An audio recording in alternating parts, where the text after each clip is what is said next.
freezes and you just get a look, it tends to be pretty good. Chain shift, like the iconic, let's just pause the screen so I can tell what's going on. Yeah, let me peep real quick for the one time. Everyone can do it just because. Yeah, we can peep real quick. Lurry versus Akeno here. Two mainstays in a lot of Guilty Gear tournaments here at TNS. Lurry, whether or not they can see the items is at their discretion, but right now they're doing a lot of efficient work in the corner here versus Akeno. Items be damned, so it's all hands here. Great 6P in response. Stifle some of that pressure and ends up winning out on the trade. The sweep, found the knockdown, and let us run forward just a bit. And all of this coming off that extra string of pressure we were able to find after. Having a 50 to kill here.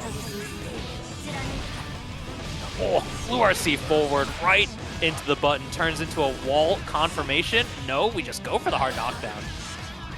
Ooh, and a 2K straight after, just able to play pretty aggressive there. Recognize the meter deficit, so you can get your hand in the cookie jar there. You have time to just kind of mash. I can appreciate the patience on the end. Lurry having 100% tension. Akeno just did some checks and backing off. Uh-oh. So we have Meteor stocked now, and is going to get it off the trade here, but luckily it just gets us a little bit of positioning. Not too big of a win. Oh, what an escape there from Lurry. Able to use that instant jump 2K so many times. That tailors the block string to make sure it's our time for the music. Little homies come through as we get double hammer. Completely stalls all the offense. I'm telling you, this hammer item is not okay. It's pretty good. Hammer's always been like consistently one of Faust's just unassumingly best items. It's kind of crazy. It's just so simple. It's straightforward. It does exactly what you need it to do and exactly what you want it to do. It occupies a really annoying angle, hits twice, is very active. Like it's not even his best item. It's just like you said, it's the low key. It's like the most low key item. I think people forget about how obnoxious the hammer is. Dude, everyone, they do like 2K 2D item throw. They realize it's the hammer. It's like, it's time to go for snip, snip, snip. It's Edward Scissorhands on the sticks right here. There's just something primal in the Faust players about it. I believe that's Hanazo coming through. Appreciate you a ton. 16 months. Thank you for sticking with us. Seeing a lot of love here in TNS chat. We appreciate you. Still a few more codes left if you want to hit !Matcherino. We've been seeing some great matches. Lurry is just on the exemplary Faust play here. Oh, with the in and out. Okay. You know, for your boy. That far range, not quite enough. The far slash unable to confirm into the Bayonetta. No swords on deck, so that was not too much damage, despite Faust being a bit of a slim fellow that could use a little bit of extra meat on it.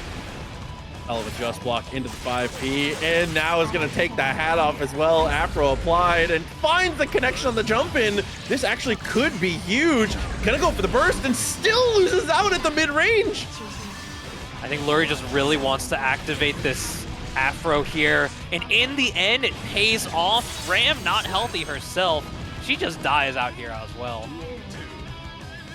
The sequencing there from Lurry, a lot of in and out to really make sure that he's always in the driver's seat, despite just not electing to go through the wall. Safe and simple in the combo as well. One sword in hand for the Mortal Blotto, which is just below half. Ooh, stuck against the wall, gets the throw there, the guard crush. Oh, we got shimmied. Question. The Afro, so when Faust applies the Afro, it makes a huge hitbox, and whenever you are in proximity or you have to block or get hit by any move that creates fire, essentially, it puts either a timer if you're blocking to do a guard crush, or it just pops up for an extra juggle. Yes. Can I just say also, Akeno's 6Ps on these attempts to steal turns with the poke at the mid-range have been ridiculous during that whole sequence there. Lurry not getting away with that in the slightest anymore. Ooh, that's the first one we've had to block, but luckily we knew we had dashed far enough to get the punish there. Recognition of the situation. We did not do the optimal defense against the weight. We allowed Lurry to get in, gets the offense, and through the wall here.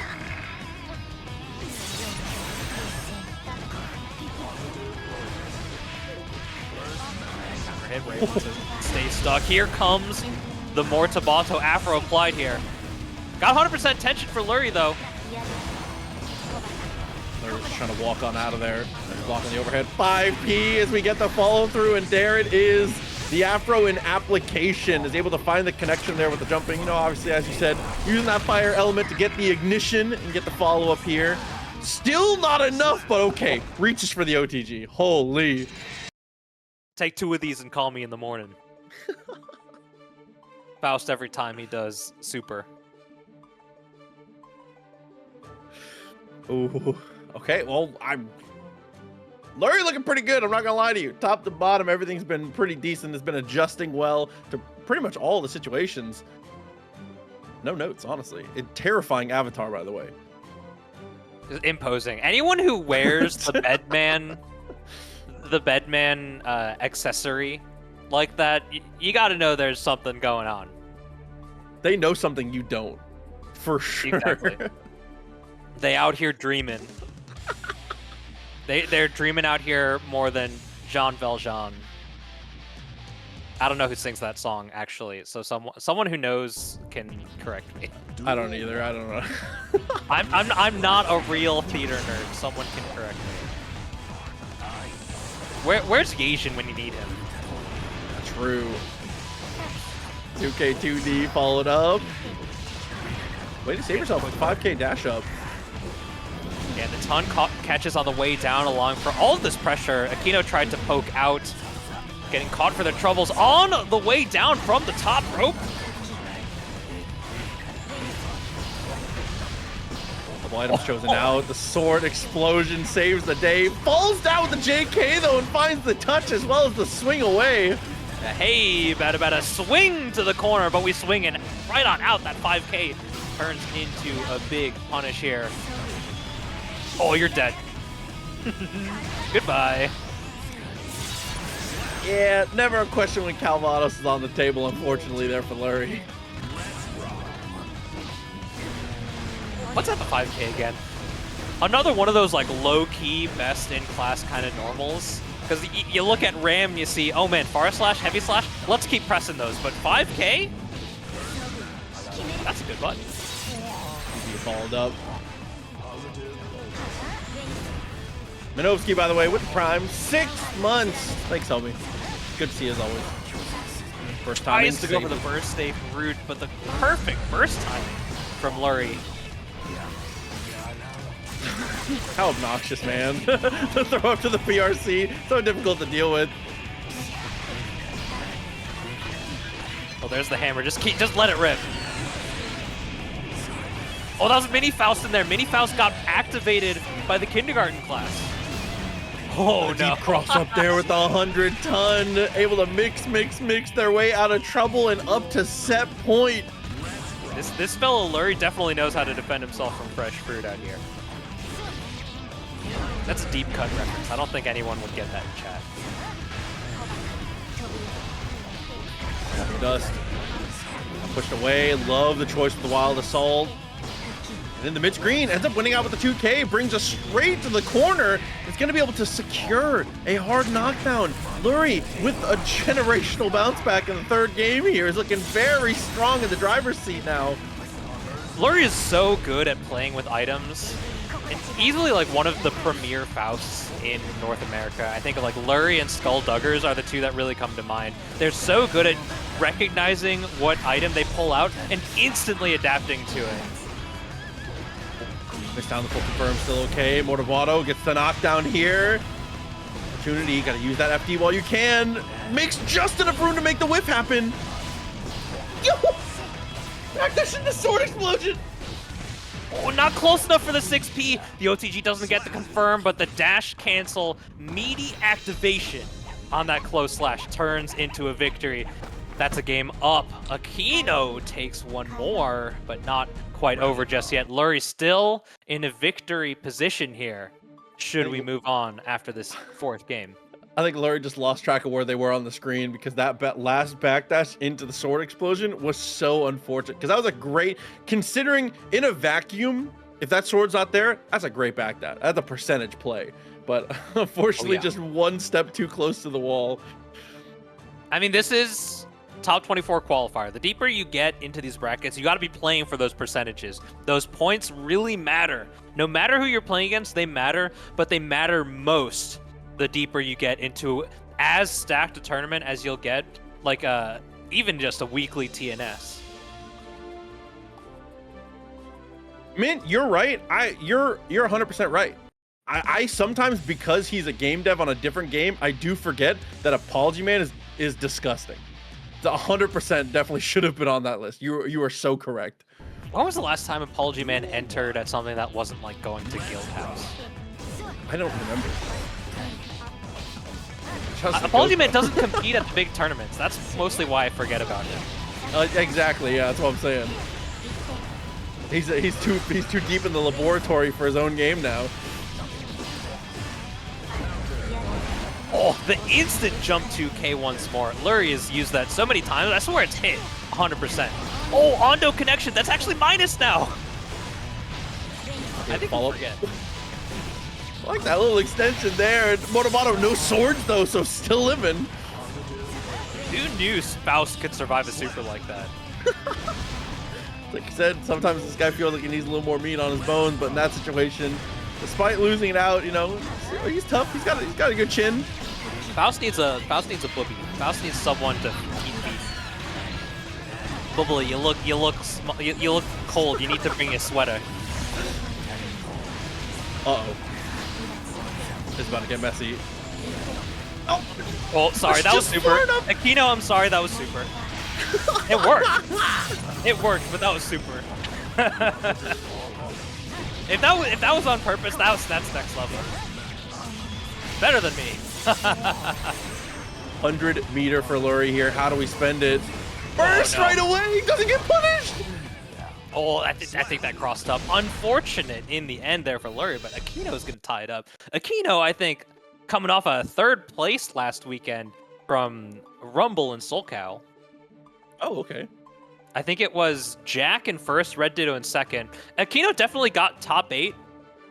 I want to say 3rd. Another, I think that was a silver event, maybe? Gotcha. I believe so. Get some points on the board, I mean. You gotta do what you gotta do. Oh, that should be a round start, the classic. I appreciate that. Oh, what do you think's Faust's handicap? Dude, it's gotta be. This guy is. I feel like the second he's done with medicine, he's playing pro. So I like 0. I feel like he's on par.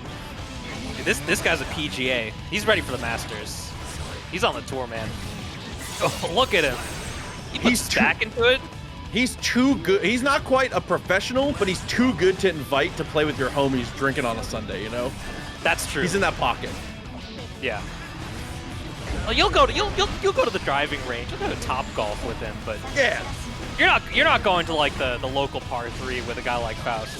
No, absolutely. Straight away, Motomoto, no swords in hand. Plenty of life left to fight with here for Lurry, as we do have that burst still fully intact. That guard crush, no throw protection. Even still. We'll tie it up. This is last game, last round here. Opening interaction going to decide a lot. Lurry is jumping time. No, just far slash right up the rip. I thought for sure we were going to take to the skies here. We tried to escape. Wasn't quite on the ground. Awkward hit on that 2K.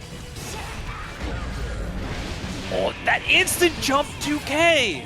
It's crazy. Lurry is so strong with it. Just always knows how to sneak it in.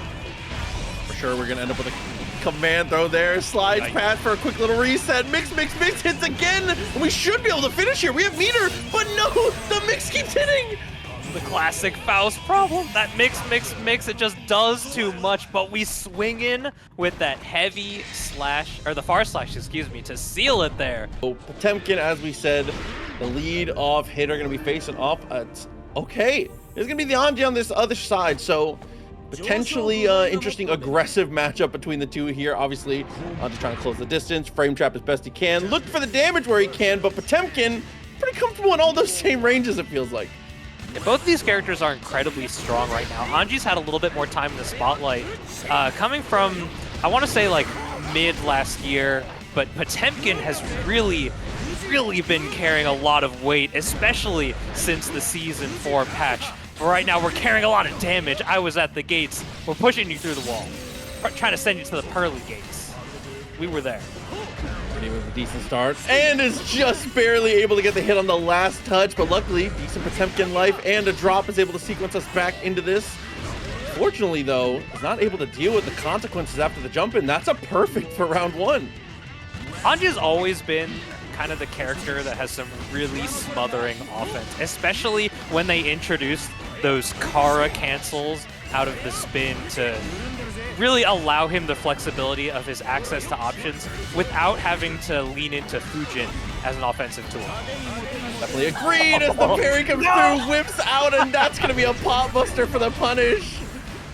Dude, I swear, it's like once in a blue moon that you hit those weird hits of the Kacha Fugetsu, but they always catch me off guard. Vortix had the wherewithal to actually confirm. Baiting out the burst, gets close slash for their troubles. I was at the gates, getting some offense to continue.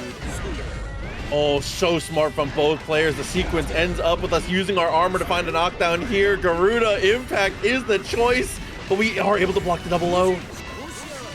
Goes for the fans, gets a cross up, the jump slash, a little bit too high to get a full confirmation. The gold burst comes out, we build the 50 and kills with the low follow-up after the Fujin. I actually love that decision on the gold burst there. Positive bonus going to build you some of that meter back. Make an aggressive choice to put your opponent all in for the rest of their for the rest of the life. Honestly and truly, that's the type of aggression I want to see, especially against Potemkin. If you let it go back to the mid screen, you let it get into a situation where he can potentially be the one asking the question in a coin flip, you're kind of cooked. You got to end it right there. I think that's a great call. Definitely, and just about all ArcSys games, there's like the emblematic momentum burst, as well as the subscription from DankXNen. Thanks for joining us tonight. But the momentum burst is just always going to be something on the mind. Back to the corner, gold burst available, just something to give you momentum to get that offense continued into victory. Close well though, we're able to get the 2D. Garuda twice in a row, and was trying to look for the sneaky pop buster. That's a great up back. Patience gets thrown out of the spin Kara. Oh, up the clash. He's able to go for the double jump. Prayers up as we get the anti-air with the 6P of our own. Potemkin jump does moment. Oh, with the purple RC to get away from the meat RA. Vortix gets a round up. Able to find the chop from max distance, so perfect there. And the counter hit 2P is able to go into the flick. A couple amazing footsie situations in a row here. Vortix looking very strong as soon as we get this corner pressure. Yeah, I think we've gotten to the point where we're telling I was at the gates to slow down. Vortix gets some offense. Yeah, and unfortunately, dust on hit, no follow-up, no full charge, double pop buster after the initial punish, and just about as fast as it could possibly be, a game is answered back. I mean, Potemkin is just winning and winning and winning lately. I know Battle Coliseum won by A.B.A, Potemkin player. I think Clash of the Olympians also this weekend, another gold event won by a Potemkin player. Character's pretty good. Listen, man, I mean, I think that in the initial patch, this character was probably a lot of people's top 1 and is still probably in everyone's top 3. I feel like you are like grossly misrepresenting the character if you don't have him in that that trifecta of top tiers at minimum. Yeah, he's just a wall, and he like does everything so good in Guilty Gear right now. He's like one of the best characters to do so much. The only thing he like, in air quotes, struggles with is movement, but with like a health pool that he has, kind of doesn't matter a lot of the time. Yeah, and I'm glad that you mentioned, I mean, the Walking Fortress definitely plays like a wall. The way he can close the distance, I don't think that movement really matters. When you have the normals that he has, you can walk forward with, it's kind of ridiculous the amount of space he's able to take, as well as he can just threaten armor from that range. Like what he just slides on in. He is his own flying projectile, man. Heat tackle, might as well just be like wearing this huge fiery jacket of fear and oppression when he's just simply imposing on the screen with more than 20% of his health left. Yeah, like actually. Like the double jump there though. Actually, a little bit of misdirection makes the 6P end up whiffing. Appreciate the PRC is a bit closer to the wall though. 2P check, runs in with the tick throw. I was at the gates, putting the ball sticks to you, but we're getting those fiery fists with the Garuda impact. Catches the fuzzy backdash, but doesn't confirm the 2S. Counter hit, gets Gates to the corner. Hammerstop actually goes unpunished, just lets that rock a couple times. This time finds the hit. It's going to be a couple individuals though, and finds the air throw. Things looking a little bit messy now. Ticks here, use the spin to get out. 50 RC, no! We still get the pickup. I was at the gates, ties it up on rounds. I appreciate the double up there. Smash it out, 2P. Unfortunately gets clubbed by the fish though. Great use of the flick to be able to answer, as well as the 5P, the Lord's anti-air. Backdashes through, doesn't recognize the OTG there. Vortix doing a great job of using these jumps to incredible efficacy. You know what? That's fair. That's fair, Vortix. You would have gotten me too. You're super allowed to do that is the messed up part. As we walk back to avoid the dust, tries to come in with the armor to actually beat the instant air dash here. Has some meter to play with now. Fans don't actually come out. RC a little bit early. Goes for the raw overhead. Oh, this goes to the wall. Just doubles up with the 5K. Okay, after the RC, just walks up for the throw. Things got very messy once we got to the corner, but in the end, the gates are open. Is able to bounce back in the perfect way. We were there. We were there at the gates. Forcing them open the way that you need to there. I appreciate, even after the dropped combo, not letting any hesitation get to you, not letting anything, I feel like we used the word fear earlier, and that is the #1 thing against any big body. Not even just like top tier big bodies like Potemkin, but against big bodies in general. The moment they understand that you are hesitating because of some amount of like fear of any kind, like you are cooked at that point. You have to prove that you're still willing to swing, still willing to fight, especially playing a character like Anji who's trying to brawl. Yeah, we need to get in and get to boxing, but we just have too much in our face right now. Vortix gets the first round there with a perfect. Ooh. Love the routing. Super sick stuff as we do get to the wall and secure the break. A positive bonus as we continue our march forward. Oh, the armor on the Fujin. Oh, you got 100. Yup. Oh, you got it. You got it. And as always, straight up to heaven and then back down to hell. The HPB completely obliterating that final sliver of life as we are going to tie it up 2-2. Man, what a character. This Potemkin champion, man. He's sick. Listen, I suffered for a long time. We used to pray for days like these. We're great. This is karma coming back around. Oh man, 2-2. Like he's not unstoppable. He's not. But it's like once he gets in on you, he's just so strong when he gets the fires going. Dark shot coming through, by the way. 39 months for the homie. Appreciate you a ton. Hope you're doing well. As Potemkin clearly doing well in round 1 here. Tried to close the distance a little bit aggressively and has an RC, but is going to hold it. Oh, tried to air punch. But dude, the hitbox or hurtbox on Potemkin jump dust. It's like big man's Capel, you know? Yeah, you know how it is. That's kind of how it'd be. Hey, no one asks when you need to. Like that with the Ko, though. Still has 50 meter. A 2P at round start, at the round reset, has been undefeated, by the way. That's the perfect spacing. Oh. I don't want you to be deterred. I was at the gates. It's going to hit one of these times. Oh, no. And again, a couple times in a row. Should be able to slice through the final guts there with the multi-hit on the anti-air. That's Vortix coming through. Way to secure it. I think it's just the envy of me watching people pilot a treasure that I will never claim, because I will not play negative edge characters this hard. Like, there's just no chance. Like seeing Zato's Volt, seeing like Ogawa, seeing Marlin Pie. Yes. It's just so sick to see them. Oh, what a mash pearlbot with that 2P counter hit far slash. Are we gonna uninstall? No, we stay with the jealous rage. We're about to build a 50. That was a painful situation there for Zato. Unfortunately, pushed the 6P at good timing, with the hitbox is just not quite big enough to deal with enraged A.B.A. We're gonna run out of meter as well again, but it's just gonna kill on the edge, using that special cancel just to ride out the end of that jealousy meter.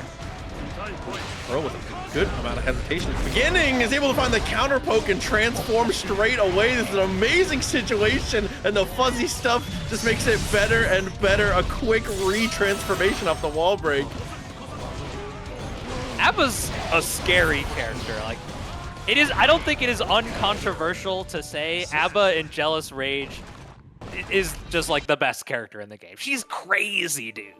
Yeah, it is a time limit for sure, but yeah, it is kind of unbelievable the things the character gets access to, but for good reason. You do have to earn it, you know, you have to find the transformation, you have to find the room to be able to actually get it started. But I feel like that really is just how it's come down to. I don't think that A.B.A. players are sweating having to find those transformations as often. They've just gotten much better at being able to weigh the risk reward and find the touches in places. They understand where they need to be flipping coins to get the most bang for their buck, it feels like. I mean, we joke about gambling in fighting games a lot, but it's more than just like hard gambling. It's all about the weighted decision making. The A.B.A. players, especially as time has gone on, they figured out what are the situations where I can make these risks and turn that into a jealousy activation, building that jealous gate, or just leveraging a victory condition in general. Sword here finally matches the 2P and finds the touch. Gonna get a little bit extra damage, and that's actually a very cute little side switch route as well. Max jealousy as we secure our break. And A.B.A.'s been seeing some success too. I don't remember, was it UFA, Tiger Pop, winning with the A.B.A. in the end? I believe so. Sliced up though, that super is pretty easily going to be able to cash out for the finish there. A round apiece, if I'm not mistaken. No, it's just a round up. First game was way faster than I forgot. Just raw parry on round start. Pearlbot is, you're going kind of crazy right now. Down low, the perfect spacing, sliced up, and once again off the hard knockdown, has plenty of time to be able to get the finish here. Oh, what a mash out. Reversal punch buttons. Both of these players, both of these characters are well known for just mashing punch on defense.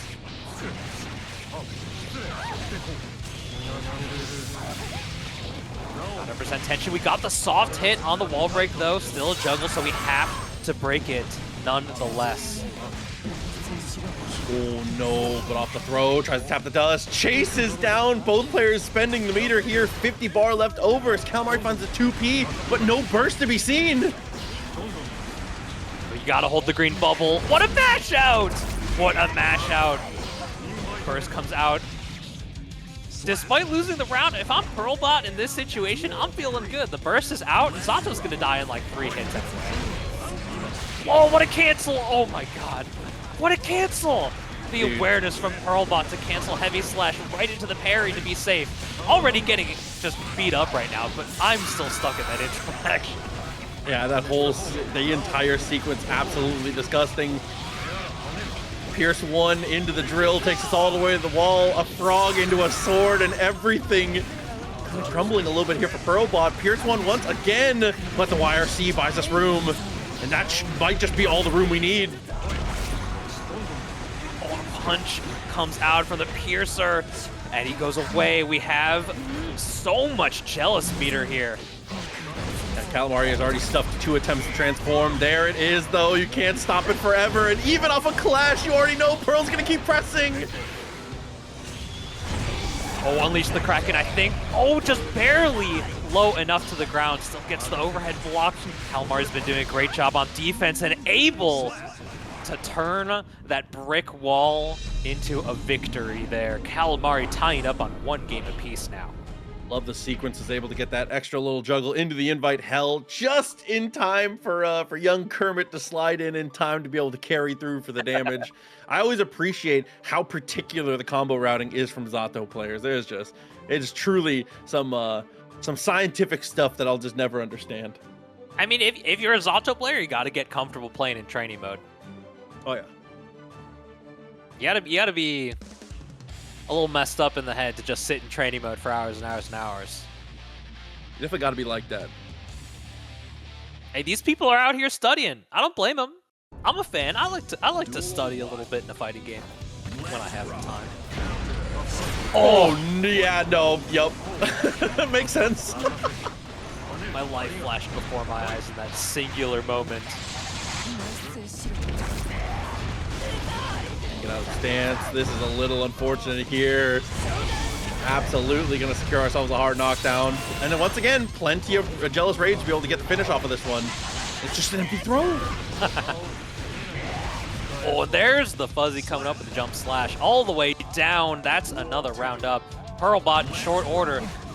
Both these characters have impeccable offense that really just moves into itself.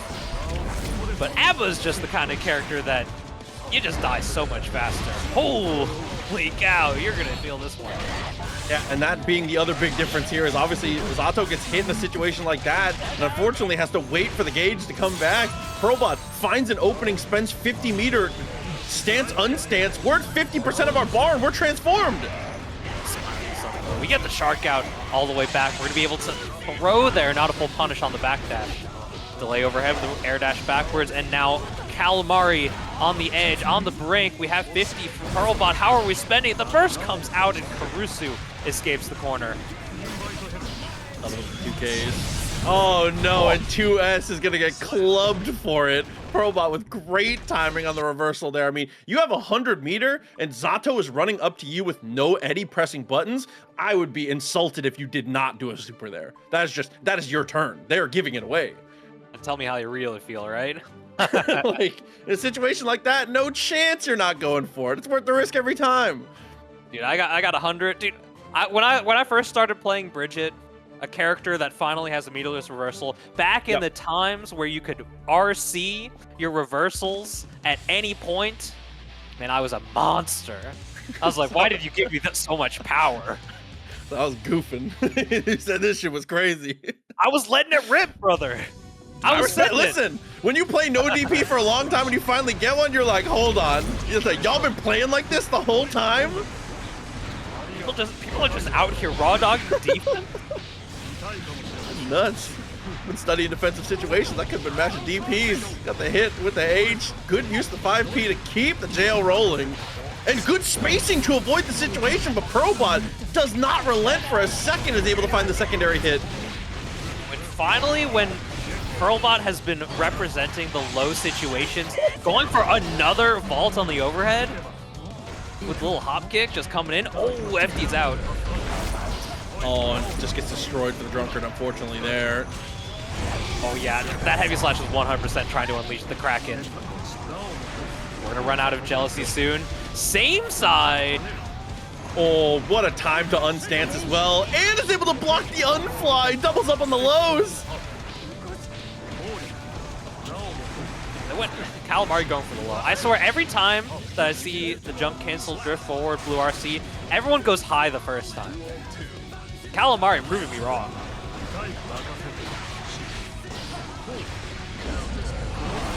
Oh, okay.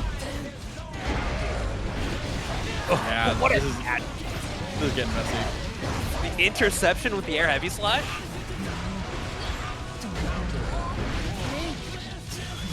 Oh no, it's just like that. Looking like we're potentially gonna go into what could be the final round here. Calamari, and yeah, I was gonna say about as big as trouble as you could possibly be. Doubles up with the RC and tries to make sure the burst isn't a factor. And in the end, Calamari, no chance you're gonna go for the burst either way. Pearlbot was just trying to build some bursts of their own. That's what they were doing. That's all it was. Yep. That's all it was. Nothing tricky there. Here comes Jealous Rage. Coming down, being tricky with the air movement as well. surprised the 6B didn't connect there. I think maybe pearlbot hesitated a little bit. I think I saw a slight walk back. We're up against the wall now. Oh no, and Amorphous for the follow-up here, taking a quick bite to get the finish, and that is going to even up the game counts. But I do want to remind everyone, because I see y'all chatting about it in the chat, for Guilty Gear Strive, you do have to be in North America to play. If you are an international player and you'd like to play in some of these tournaments on Thursdays for 2xKO, as long as you have a North American Riot account, you can play from anywhere for that tournament, as well as on Friday Night Marvel. We also allow everyone from anywhere. So for Thursdays and Fridays, it is full international. But yeah, for Mondays, these all these players, a lot of them do rep flags from just like where they're from, you know, their heritage, wherever, or if they're from there and live in the US now. But yeah, all players are located in NA while they're playing. What flag is that up by Calamari's name? Someone in chat. I'm sure you can tell. Uruguay, if I'm not Uruguay? mistaken. Okay, thank you. Duel 1. I'm not very well versed in my flag knowledge. I haven't done enough Sporkle quizzes, I'm sorry. You're all good.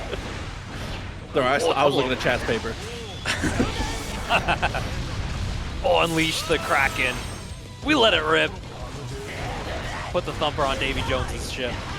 Ooh, hell of a dash backwards there. It's gonna set it up one more time, and oh, the most magic of pixels, but there's no chance. No way. Goes for the low. I think that's the first time off of the jump in air slash to go for the low there. We've done empty into throw and a bunch of double overheads, but we're mixing things up on offense. Oh, and bursts at the burst safe point there in Calamari's combo.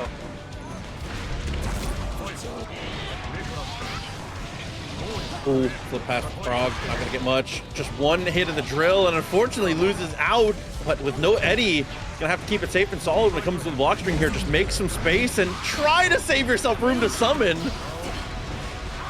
Great job of playing the game without Jealous Rage, but now that we've got it, we're gonna spend it just like Rancid Road is spending for the resubscription. Thanks for the 48 months. Go, good to see you, homie. Falls through, YRC saving the day as all. Oh no! Oppose who? Straight back in with the mix and finds the fadeaway and the burst. The cherry on top. Oh, a painful way to lose it out, but a great call from pearlbot on the offense to sniff out all the defensive mechanics. Yeah, speaking of mentally exhausting characters to play against, The perfect I present to you Nagoriyuki versus Asuka. Off the rip, TYL gets put straight into the corner there, had that initial hit, but uses the 6P and the Fukio to be able to get straight back out of the corner and invests all of the blood to be able to get this ending sequence. Oh, you're dead. You're so dead. Oh my god. Wow. He's the one-shot character, man. That's his archetype. That's what Daisuke told us he is supposed to be. Yeah, the vision is here.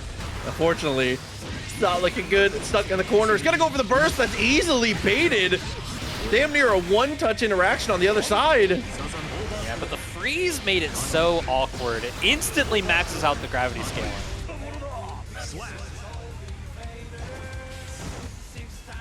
I don't care that it flashes orange. I just, the grounded overhead's too much for me. Out of all 5Ds, that's probably the one that looks least like an overhead. Yeah. Him and maybe Eno.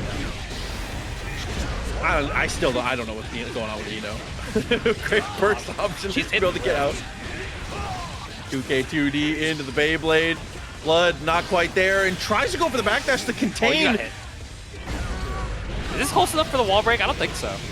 Even if it's not, the situation's still good, but I think it just barely is not. I think you're right, yeah.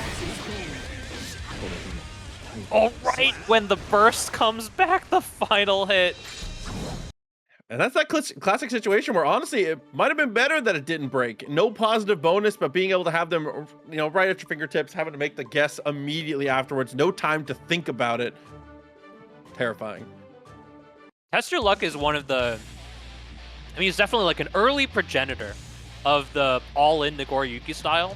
Oh yeah.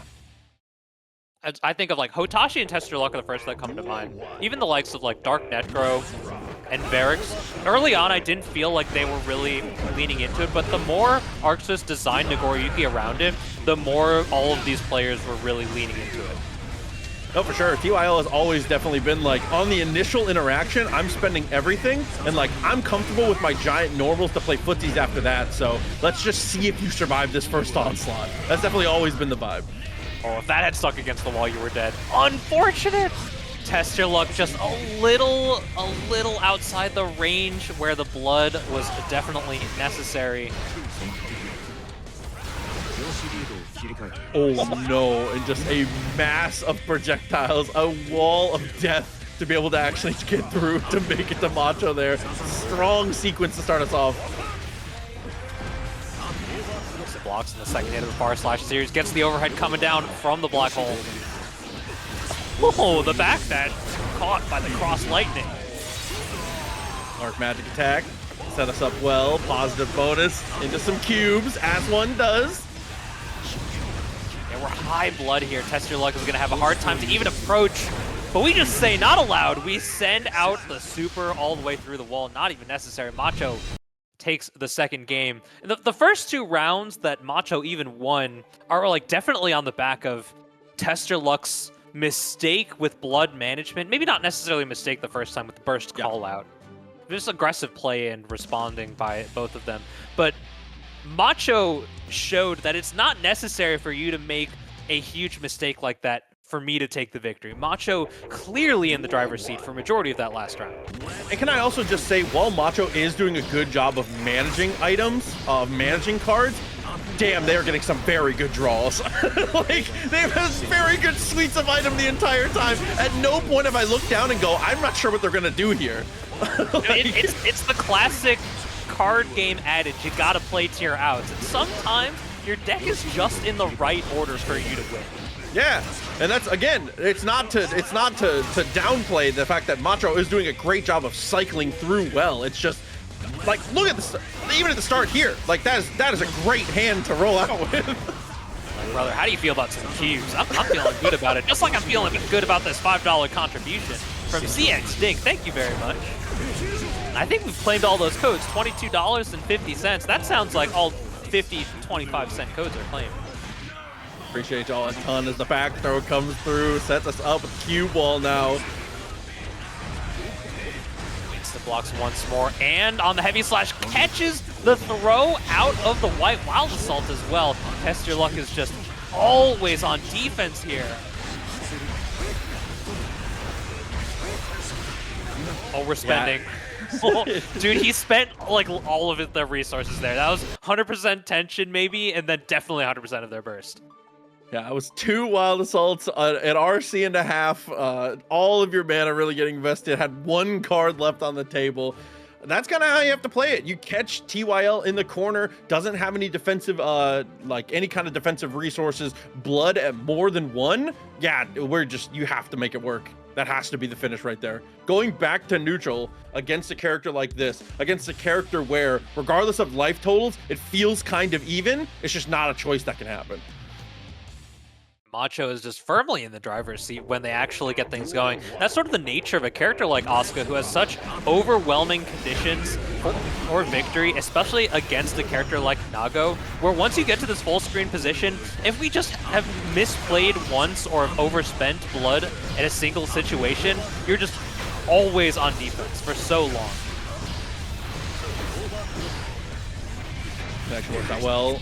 Okay, we have a little bit more blood to play with here as we use the Fukyo. Follows through with the full target combo to be able to get some of that blood back. We got plenty to spend here. Good on Macho for recognize the minus frames there. Ooh, catches the block there. Backdash coming out. We're taking the knockdown, but they were airborne off of the backdash there. Had to FD for your life as there was no mana left over, but unfortunately was put in a spot where there just wasn't enough life to play with. You didn't have time to be able to get that resource back.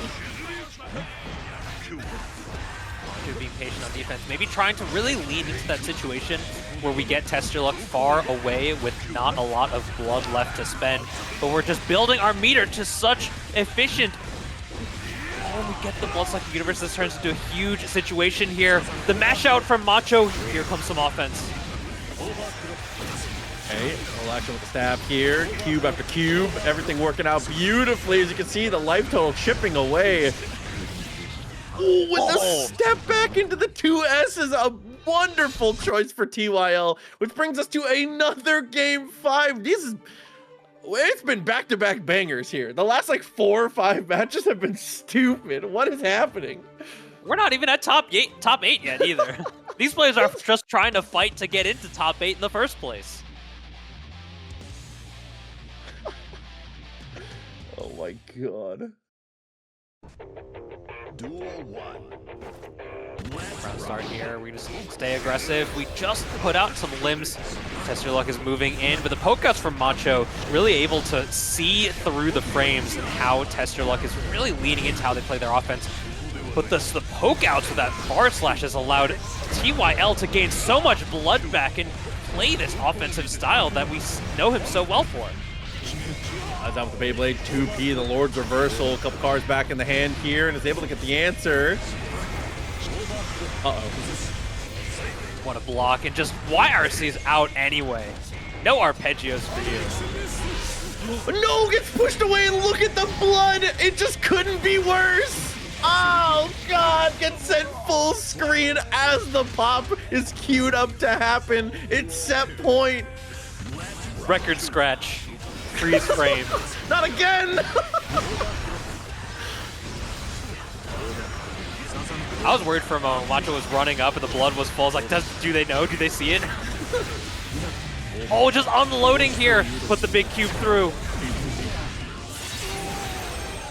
One more time. Not a lot of life to play with here. Cubes aplenty. Gonna have to FD some. Is trying to hold out to make sure we have the meter, and YRC is our choice. Here's our last stand, our final bastion. We instant block both, but TestYourLuck going for a throw of their own. Shout! Macho's so brave with those punch normals. No spells. We're going 5D again. Just right outside. No spells, but still managed to stay alive. We couldn't place blood gauge at the very top. Oh no! And Shizu just is a little too far away. It doesn't hit. It doesn't kill. And TYL unfortunately pops again at the end. So our final winner side top 8 qualifier is gonna come in the form of pearlbot up again. Slykatari on the other side. Slayer versus A.B.A, the matchup to get us rolling. And this is going to be, again, another one of those matches where things are going to move potentially very quickly. I feel like it's both characters are more than capable of playing it slow when they choose to, but once they actually put their foot on the pedal, it is glued to the ground. Both of these characters have really good ways to just go like sort of all in their own way. Yes. This is going to be just like haymakers back to back this entire set. Hell of a tech there. Goes for the backdash, map a hunch. Presses the right timing. Pearlbot, you are braver than I am mashing 2P there. Honestly, though, with that much life left in a situation like that, yeah, might as well take a risk. I respect it. I mean, I'm a masher, but I'm not that brave like that. Hey, listen, there's mashing, and then there's mashing with 1 pixel of life left, and there's just... there's levels to this stuff. So there's mashing to mash and mashing to survive. True. As you can see here, fortunately, there's going to be no mashing to survive here, because survival probably not on the table here. Slayer is a character that's more than capable of this type of explosive comeback, but not with an anti-air like that. Oh, that 2S. That was nuts. I mean, I play Bridget. I press 2H, but every time I see 2S from A.B.A, it's like, man, I forget how tall this is sometimes.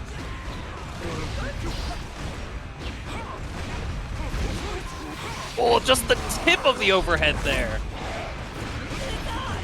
This Karababa just getting right back to the corner. OTG, we're running out of Jealous Meter here.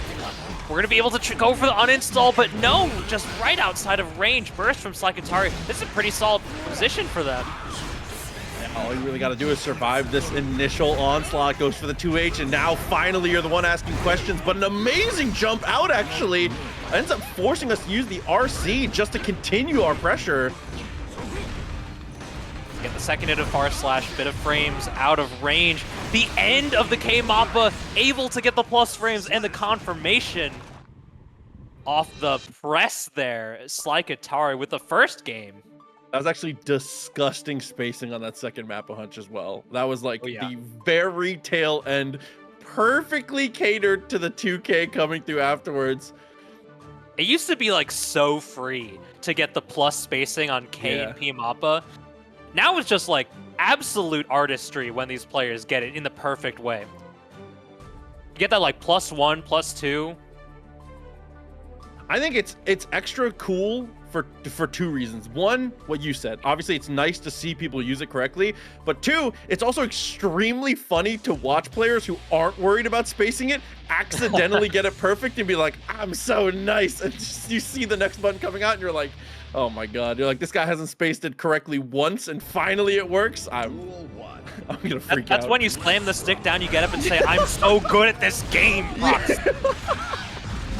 Oh, and the Kara on the Bloodsucking Universe too.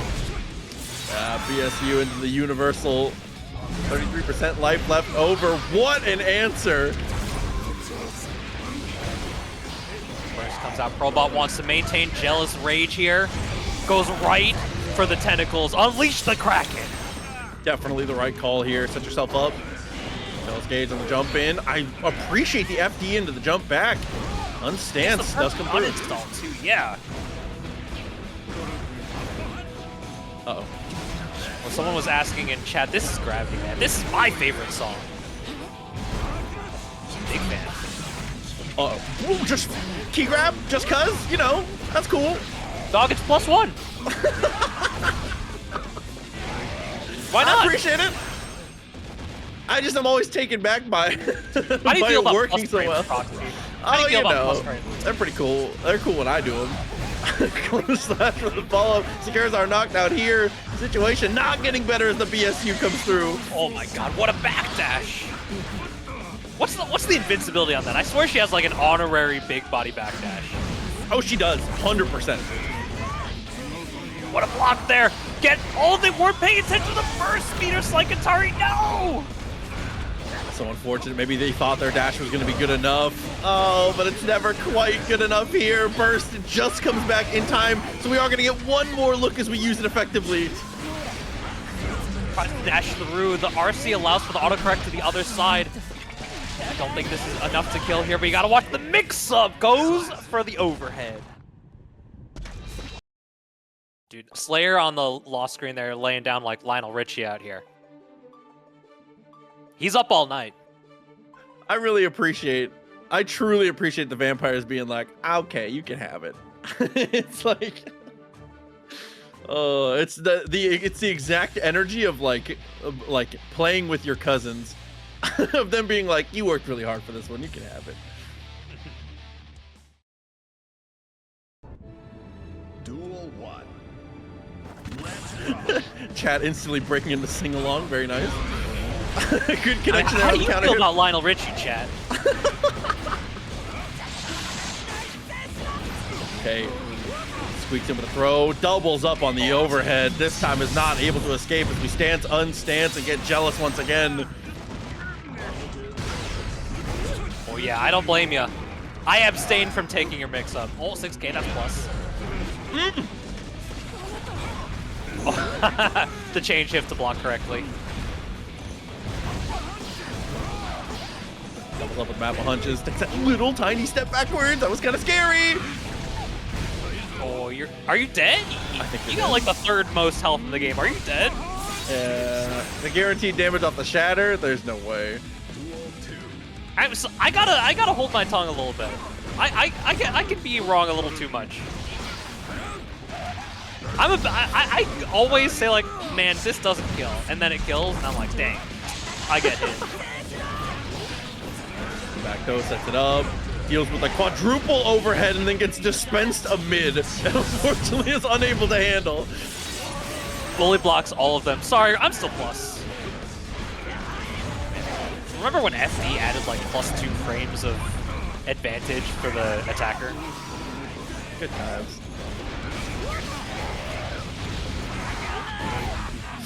Boy. Put you in the dirt where you belong. Undead.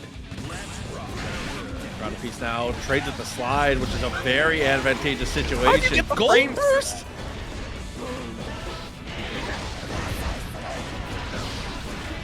Running out of Jealous Meter though. Gets the install here. Air blocking though. Still gets the guard crush on the way down. Oh, you're plus here? Yes, you are. Keep pressing. Oh, no! It's in the 2-hit wall break. You hate to see it. If there's a will, there's a way, Proxy. Oh, what did I tell you? What did I tell you? No, there's no last horizon. Get the wall. Goes for the Super Mappa. Doesn't need it. I swear, Slayer players, I'm watching your bar for 100% tension. Always. I'm waiting for it. I'm ready for it. And again, this is a winner's side top 8 qualifier between the two, so they're definitely keeping it close. This is a slobber knocker, man. This is our last qualifier into top 8 winner's side. We have the likes of RedIAmNot, Lurry, and Macho. Winner of this is going to make it and join them. I think they're going to be fighting Macho on the net when we get to top 8, that is. That's going to be... Either of these characters facing up against Macho is going to be a goofy one. I'm excited for it. It's going to be like the all-in character versus please stay the hell away from me. Hey, what do you think about this cube? What about this one? And another one. Oh, and another one with the Mappas, though. Ah, I love that 6P as well. Charge it up. Super Mappa Hunch breaks us through. Dude, imagine being so fast you leave your clothes behind in a wake. That's just how it be. Now, the uninstall. Use the key effectively here. 50% on the bar. Tension as well as transformation gauge. This is it. Situation, big guess ahead, has the burst and just full sends it. I respect that so much. People expect you to be defensive in moments like that, but Slayer players, hell no. You think I'm blocking? Here's the YRC just for the defense. We're running out of Jealous Meter. Uses the punch and the long dancer's legs. This guy Slayer's spent an eternity learning just how to dance with his wife at his wedding night. 2H didn't kill, and I was like, this is losable. The most losable round I've ever seen. Oh my god. It could happen to you. First comes out. We're just trying to escape. 2S anti-air runs up in their face. Counter hit's going to get to the wall here. Uninstall right into the super. Back in your face.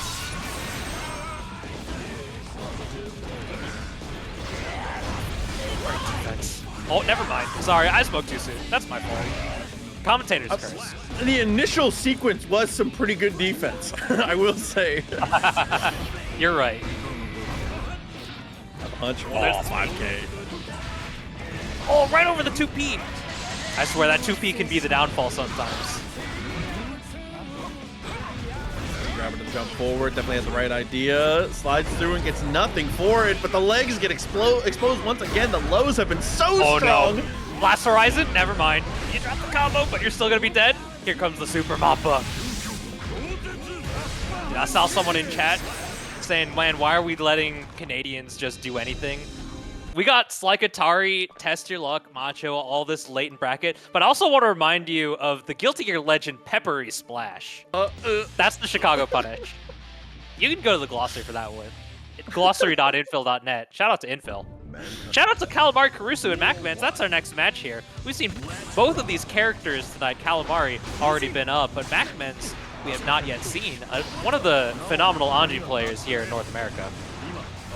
Yeah, it took a loss a bit earlier, if I'm not mistaken. I don't know how far in the bracket. Actually, before we even got into the top 8 qualifiers there, so it went down a little earlier than we normally expect from him. But obviously, as you said, a very strong contender and one of the people who truly is like the faithful who was rewarded with the current state of Anji. It definitely tried and true. Calamari as well. I've always seen and only seen Calamari on the Zato for as long as I've seen them. Oh, there's the delayed overhead right into the damn thing. And just connection from the perfect spacing there. I love the follow-up. The Amorphous once again takes a bite, but somehow we lit. The abs are too crazy. Dog, have you seen the absolute status of the beef on this man? Oh, it's just not enough sometimes, though. The double overhead floating down with the air slash into dust. Oh, just early on the spin there, getting caught by the heavy slash. Oh, in chat, yeah, you can trust Minty. Minty's the one putting the flags up, so I promise she is the strongest source for that. I promise you. Shots of production. Slice through here as MacMens threatens the overhead, mashes on a 2P twice in a row. Is able to find the hit and gets the finish. Jump on rounds here. Near a burst for Calamari as well.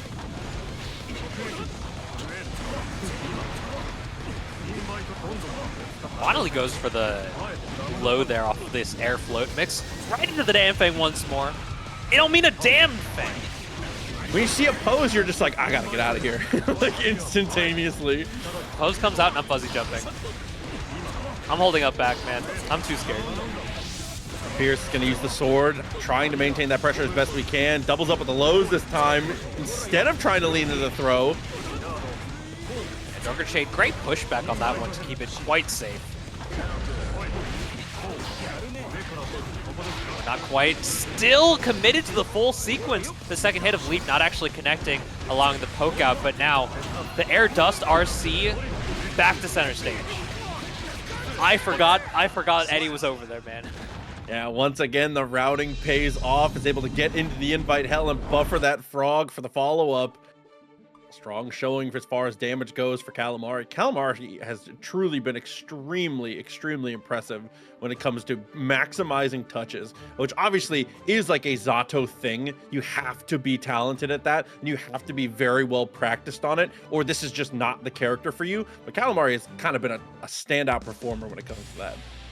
Yeah, the more I see Calamari, the more it's like very clear that she's so good at placing and holding Eddie on screen in such a way that it's always a present threat, and the opponent has to be really cognizant of how Eddie is being utilized. Bro, taps the butterfly. Oh, and the conversion game, just so good. Oh, just holding forward. I don't blame you. Yes, sir. Oh. Unfortunately, pops the trunk. Tap dust works out perfectly. Still had meter, even if we needed some kind of follow-up. Summon to maintain safety. Eddie's still out for the confirmation. The burst able to connect before Zato even lands. We got Zato theme as well. I forgot the name of this one. 2S, just a couple near-death experiences in a row for both players there. MacMens comes out on top and has big priority with the meter, but YRC, in response to the RC on the other side, is able to buy some room. Oh, counter hit. This is going to hurt. MacMens building a bar. Where do you leverage it for offense here? I'm feeling it. I think. I'm not saying I think. No, I was completely wrong. That's on me, man. I said I should stop. And a quick little sweep of the legs with the fan as MacMens gets a quick answer in response. A game apiece now between the two.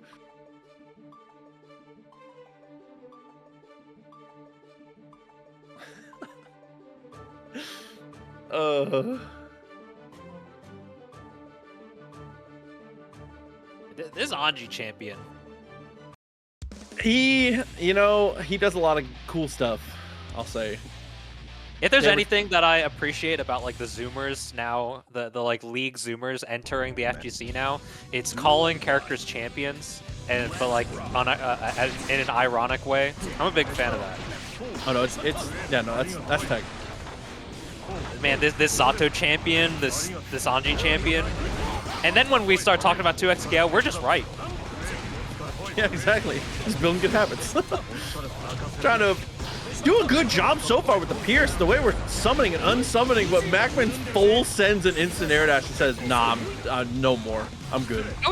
I was also surprised that that drift back jump to jump K actually connected from that far away. Oh, you're gonna feel this one. First safe situation, finds it at the perfect opportunity.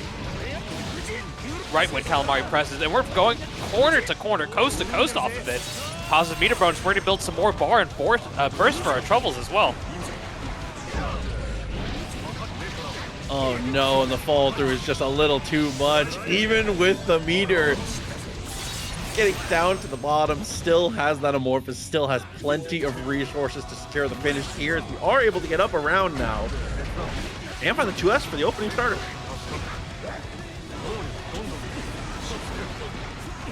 Low there. Here comes the damn Fang. The oppose is just that sleight of hand trickery. We're just pointing out to the rafters saying, hey, look over there. It says gullible on the ceiling. Oh, did you see that? Proxy, she walked back. It was so disgusting. With a little fly in there as well. So much on the sequence. Calamari, 2 games to 1 now. And this is not quite a top 8 qualifier. The winner of this still has to play Def Heaven to be able to actually earn their top 8 spot. So job not quite done regardless of who's able to take it. Tough one. Def Heaven, one of the online Axel grinders. Oh yeah. But now 2 up for Calamari.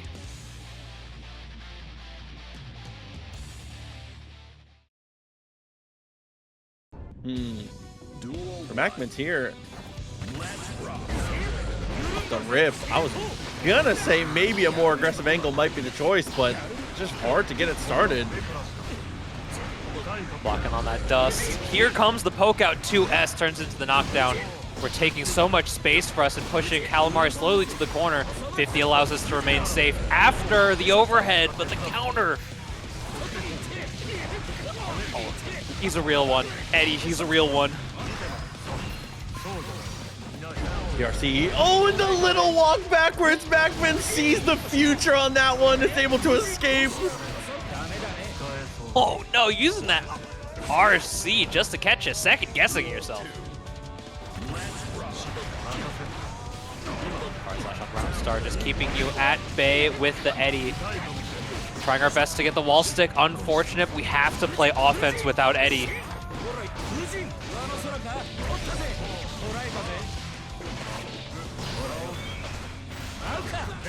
Butterfly got the drop away. YRC just to make sure that we're going to have a turn afterwards. But MacMens says, who said you could possibly take an interaction here? We're going to get that super, get another hard knockdown. We have a 50 still, as well as a Wild Assault available if we want to use it. Backdashes through, sends on the Kacho Fugetsu. Okay, MacMens. First comes out. This is a strong position here for MacMens. Have to play through this neutral 6P, but no counter hit means it's not as effective. Hell of a block, but now unfortunately is going to have to make one more defensive choice. The sword does come through, but the jump timing is just perfect. Strong position now. We have the momentum. Dan Fang is going to regenerate. We have 50. The Kacho Fugetsu comes out and it punishes. We have seen that go wide a couple times today, but finally is able to find something with it. Gets the save and another game 5 to let us rock. Dog, I had to hold my breath there when Kacho Fugetsu connected, man. I got those wartime flashbacks.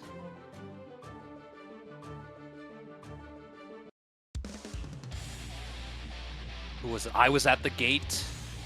Was that our Anji player from the first match? Back into the mix one final time. Through the fans. Okay, they kill Eddie there. Now that we're able to more consistently get into the offense, the burst baited. MacMens has just been doing so well. Calamari, they're sort of ships passing the night when it comes to Eddie in neutral now that MacMens has sort of keyed into the rhythm that Calamari wants to play into. Calamari way behind on the resource game now. straight in with the Fujin, lets it rock for a very long time. Twice in a row with very delayed options, doing a good job of mixing it up even this late into the set. Well, gets the confirmation as well to counter hit 6P. Now stuck in the corner, tries to throw just out of range. Still able to punish the deflect shield by spending a 50. And now Calamari on their last legs here. Oh my god! Burst to break the oppose, keeps the pressure in the corner. MacMens is crazy for that ending sequence. Jack banger. Oh no. I mean, I've heard Leffen go on record saying that that's a bad matchup for Happy Chaos. I'm not sure how things have changed since then, because that was like literally 2 years ago. Oh, and here we go. GSL and insert. Right off the rip, burst has to be spent. That was the 5P of the gods to be able to get the stop and jump there, as well as like a normal to stop the beach ball as well as the May. And both these characters are like great 5Pers. Oh, the YRC just out of range. That's heavy damage going for the cross beam here to seal the combo. We lose back turn, but we still maintain pressure. Oh, the delay.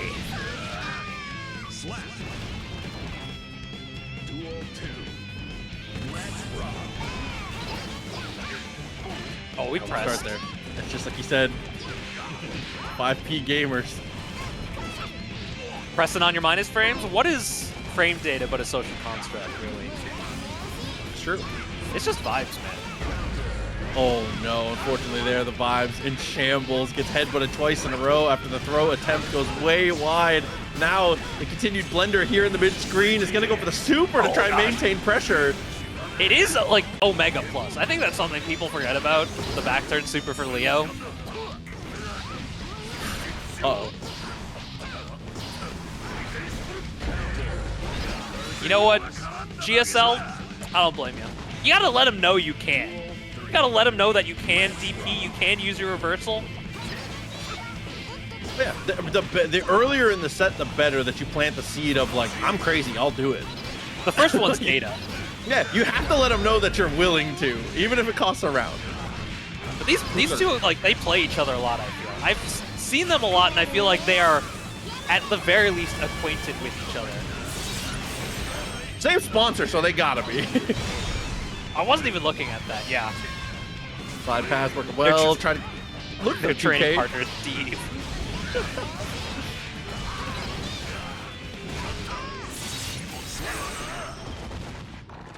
Oh.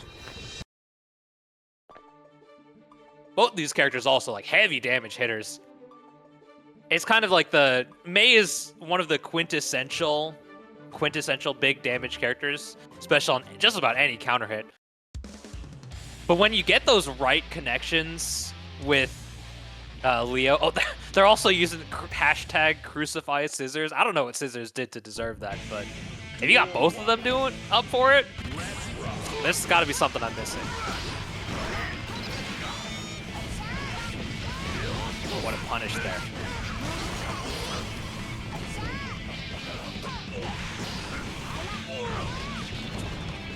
Momochi tech, wake up dash throw.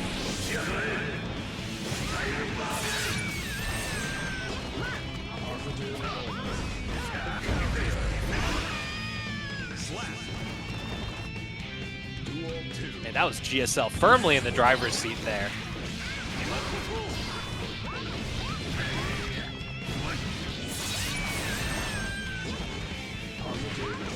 And right away just finds the knee, secures the knockdown here with plenty of meter behind it. Playing cognizant of burst in the end, trying to just reestablish pressure once the knockdown occurred. Flash kick right out, just dash up super with 100% tension. You're absolutely crazy, GSL. And that is just about as fast as it could be when it comes to the quick answer back in games. 1-1. Dog, that was a lightning fast game too. That was just all Leo, all go. Pedal straight to the ground.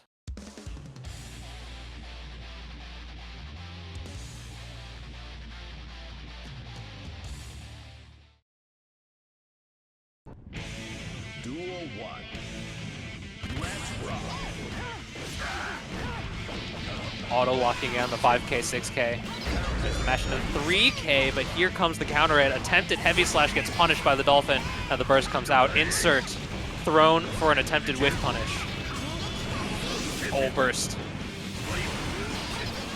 Having that ends up working out. Oh no, but the 6P after the dash up works out very well. Scaring us through, but 50 meter. Insert with that beat. You're crazy. The other person's hard knockdown, you do dash up, tap dust. That's gamer stuff. Oh, these players are in deep. They're layers deeper than a dip on Super Bowl Sunday. That's how far they've gone.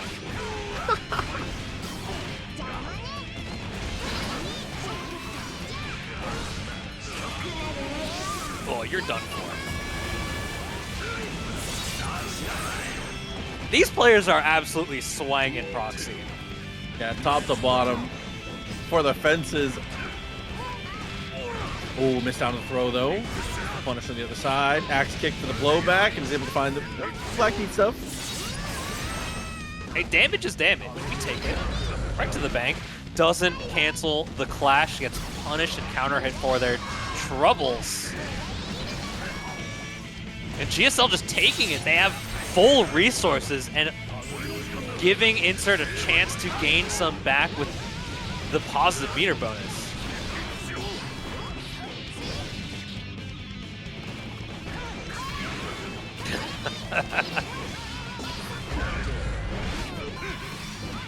BRC after the whiff. Recognized we had to get a little more aggressive. These tap dusts are just, they've kind of been money. Oh no. That was an emotional burst right there. That was a burst out of frustration. I can feel it. A tempo setter. You gotta let them know you're crazy. We were talking about this. I swear, you gotta play 95% of the time. You gotta play the most solid gameplay you've ever played, ever. And then that last 5%, you gotta play like an absolute dumbass. You gotta let them know. You're 5P, recognize we had time for the dash up. Oh no, but once again the headbutts. Yeah, despite that late burst at the end of the second round, Insert is ahead on resources. Able to spend that 50 for the YRC.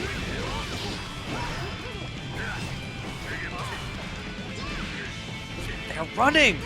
No walking allowed in this set. How did he go that way? Is the dash? They canceled the dash into heavy a little bit too early.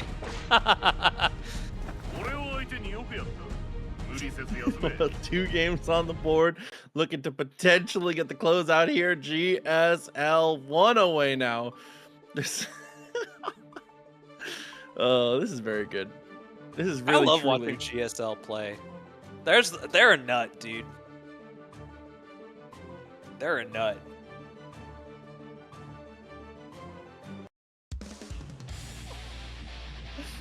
Oh my god. All right, recenter, refocus. I'm back. You gotta survive proxy. At least one more game and then top 8. Ooh, okay, up to 5K. Love that. Raw letting it rip too. If you could hit confirmed that was insane. Great spacing. Oh! Magnetic hands on that one. Eat your heart out, Taker.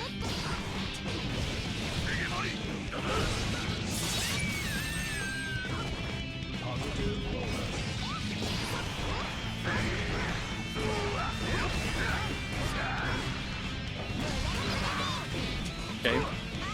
Anchor to Earth. That's up working out. Tick throw into the OTG. Absolutely.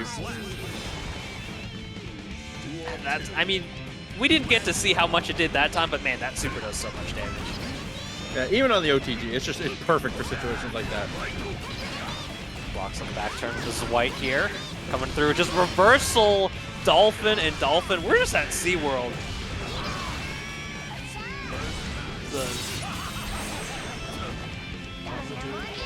Damage adds up well. Recognize that we were a little too far away after the burst option. Attempt 2K2D and goes for the dash pass.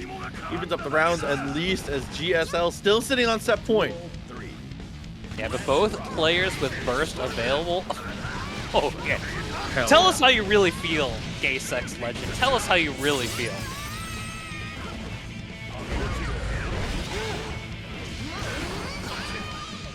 The momentum just pushed us a little bit too far. Burst into the corner, but we're able to escape now. Last legs, the mix-up comes in, the confirmation, the flash kick, and gay sex legend is our next qualifier into the top 8 of our bracket. Sneeze out while the bracket was up was actually unbelievable. I just couldn't do it. I was trying so hard.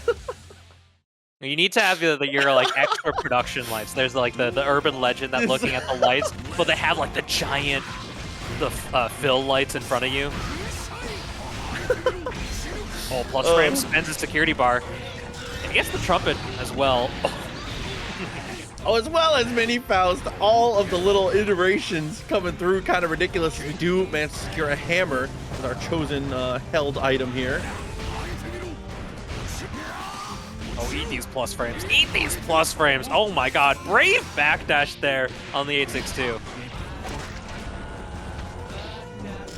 Oh no. Fortunately sends the trumpet straight to the sender here. 2P. The People's Elbow looking wonderful as we go for the BRC fuzzy stuff and manages to deal with the overhead on the first layer. I mean, I was right back in the day. I said they always go for overhead the first time. Oh, and it wouldn't be RedIAmNot on player 1 side if they weren't playing Birthday Train. You know the vibe. Some players, you just know what's coming. RedIAmNot loves Birthday Train, and the local homie Ant, Axel player, loves Perfection Can't Please Me. Which especially works because all of the tournament setups have it.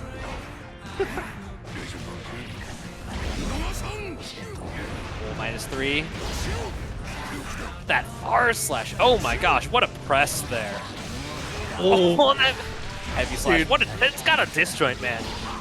Genuinely perfect 2 times in a row here as we find the low OTG and contain the jump arc. Unfortunately, little homie misses out on trying to save us. We're going to catch a behemoth and a decent trip. Runs away. Doing his best turbo fall impression on that one.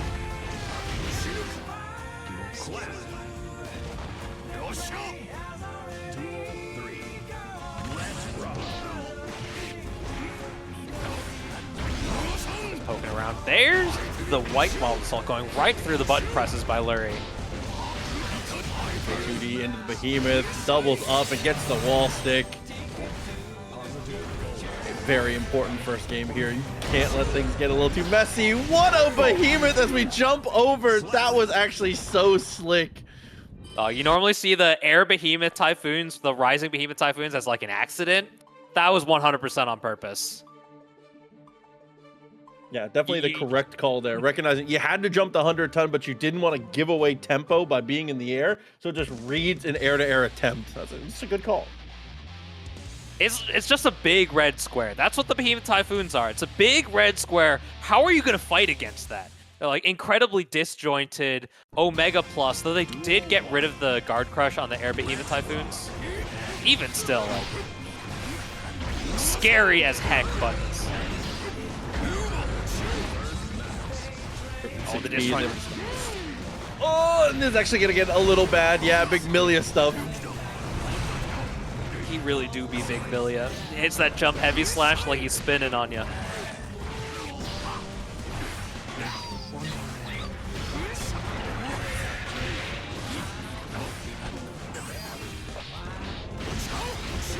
little tricky there with the blue wall assault. RedIAmNot just flying through, trying to kill those guts out with the full Skyfish. Just letting it. One of the best guts crushes in the game, as well as tension crushes. There's a bomb behind you. There's a bomb behind you. Okay, doesn't quite fall into it. Still okay. Oh, great usage. Jump 2K going right over the Thunderspurt. Oh no, it's side swap with the security behemoths. BRC for the slowdown here and look for the stomp. Onde. The $18 contribution. Thank you a ton for helping out with this match, Reno. Putting us up to $40. Oh, we're throwing.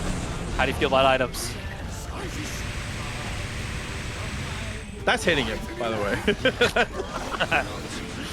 That was a worthwhile trade. That's just the threat of death there with those bullets just lumbering. That's set play right there. They did the first time one way, and then you have to guess, are they doing it the same way the second time? That's set play. I appreciate that too. One thing that I think is underrated is going for the same option until it doesn't work. Like if you go for the fuzzy high and it hits, like it's fuzzy high till the death of us. I'm a big fan, especially when it's just such low commitment.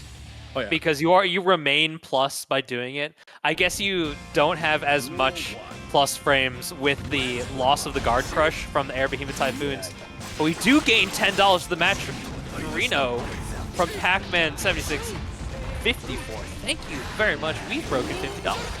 I think my favorite is when you do it until it doesn't work and then you do it one more time. That's truly the ultimate application of this theory I'm speaking of.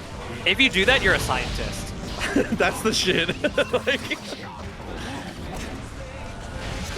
swung through with the golf club, not gonna work out here. Too far, utilize any of the security options. Just gonna be styling full screen with the afro. The air there. The trade makes the drone go away at the very least. Oh, but no afro left means that the explosion doesn't trigger it. Was that left side? It was. I only was able to see because of the freeze frame. Normally you can tell because of the shadows on the ground, but with the meteors up, it's just a hard guess. Yeah.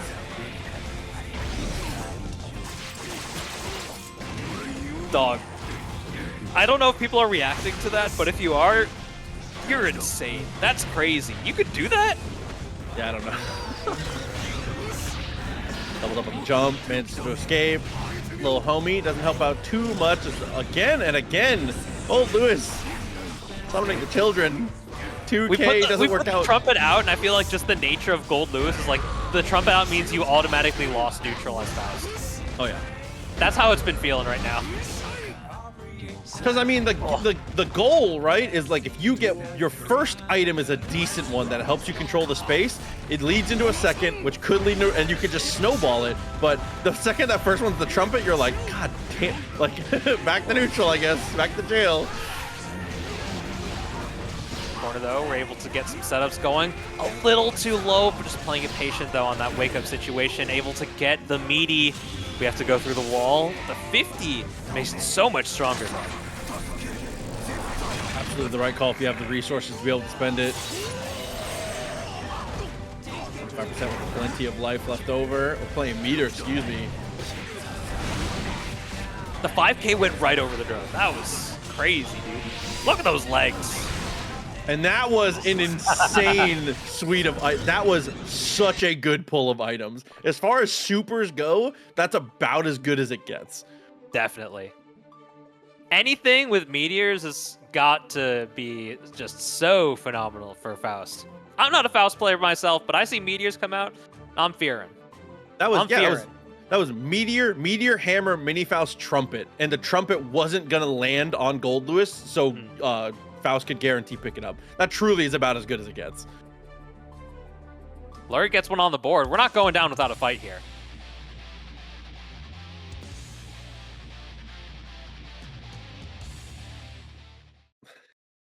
How many meteors did Lurry get that? Twice? 2? Trade round start. A sufficient amount to achieve victory in that situation. RedIAmNot also just using Wild Assault to guarantee that the trumpet has been received. Oh, I think the OTG on the weight there actually made Lurry plus. I think you're right. Blocking it in the air with the guard crush and the added landing frames. That was a very strange situation. I hope you like neutral. Oh, got the throw though, and is able to get that 2K afterwards. Handled a ton of that situation so well.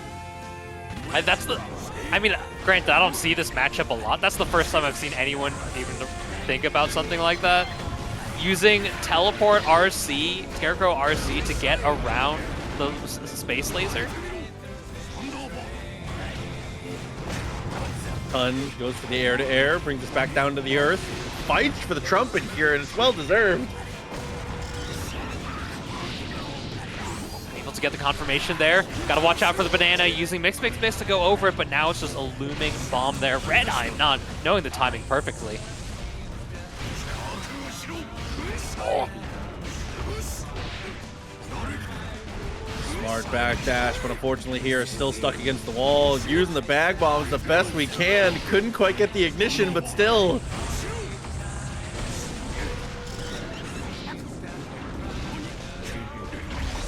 What patience and timing there from Lurry. Playing around with the Afro ignited as well. 5K anti-air, but here comes the parade. Red being patient, trying to intercept the air. 6P comes down on the way for Lurry. Now we're just backing up. The drone holds the space there, and we get the shimmy with the tornado. But the side irrelevant super with the 360. The YRC gets blocked. I feel like they were both playing the matchup so well, but in the end, Red does it just a touch better at its set point. Hey Alexa, play Linkin Park. Which one? All of them. Yeah, good time in the meteor. I would have guessed cross-up. Oh, and another bomb too? They're kind of a monster with the same side stuff. Lurry's one of those players, he's like the I know you know kind of player. He knows when to implement that game plan.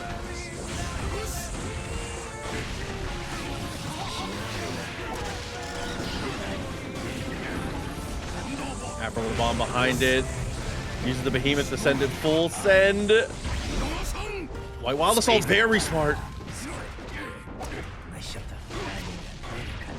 This is just patient fun. This is zoning Faust here. Oh, the delay on the PRC, that was so tricky. Should be blocking off of this one too. Plenty of time, and the banana peel, unfortunately, not a factor. Mash on the OTG, -3 on the White Wall Assault. We're mashing Far Slash, blocks the overhead right into the super. There's one trumpet.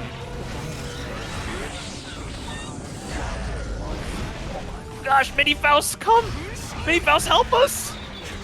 He's on his union mandated walk. He's trying to get out of there. 2Ks twice in a row, still not enough. 17 seconds left. Red's gotta be running. Oh, dude, and Lurry's recognition of the incoming White Wild Assault and the spacing they played at there was ridiculous. So high level from Lurry in that last situation. These guys are in the trenches right now. They are adapting to each other. They are playing the matchup. This is probably so peak form. This is one of the best matchups, one of the best sets of Goldlewis versus Faust I've perhaps ever seen. This is about as high level as it gets, actually. Duel 1. Let's rock.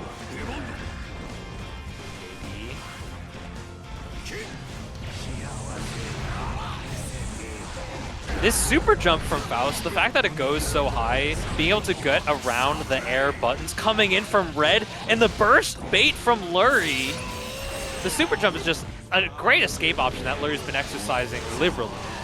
The super kick! The 5K perfectly spaced, just taps straight on the chin! Full space laser.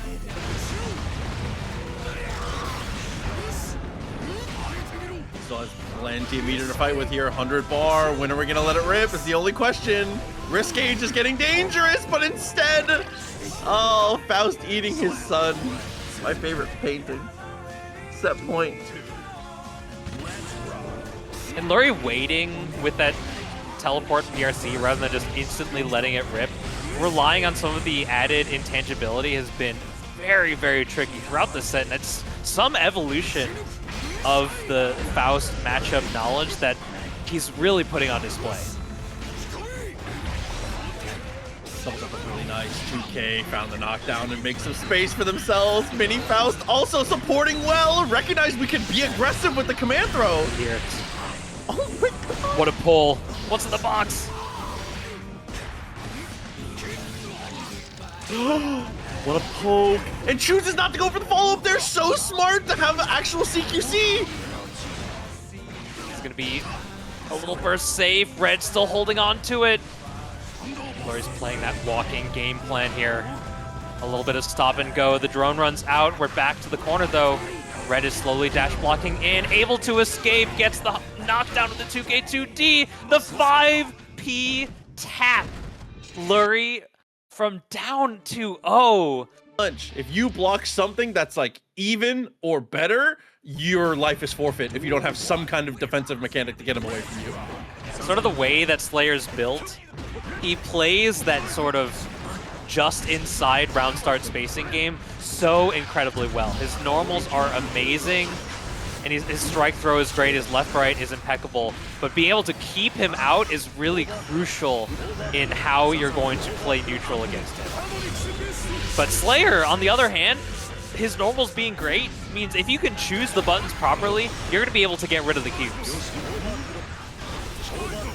But with the speed, that's going to be so much more difficult. The 5K breaks the lightning cube on reversal.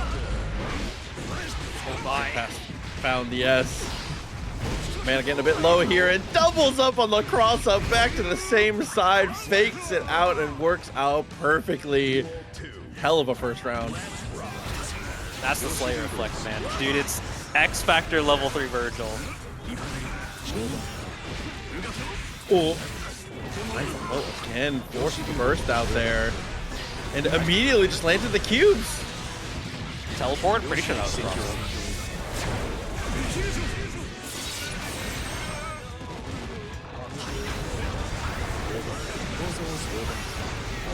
Oh no. Storm combo.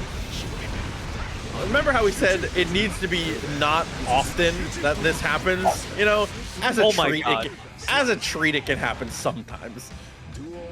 Slykatari with just absolute impeccable defense there until the very last hit.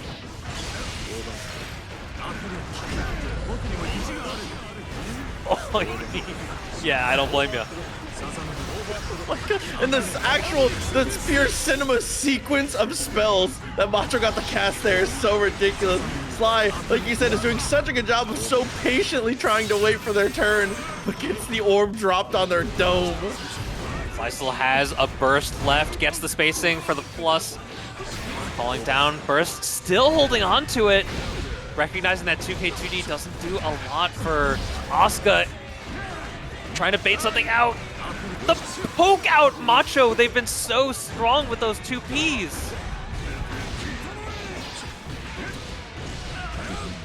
Oh no. Yeah, the life total just couldn't quite keep up with the type of work we needed from them.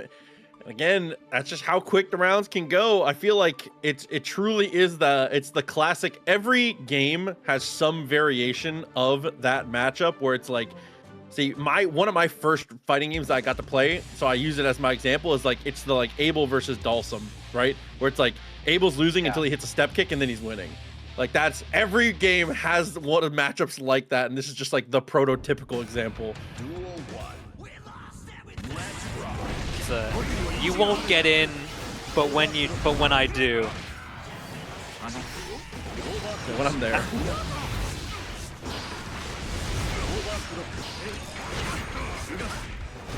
Some guard crush pressure coming on.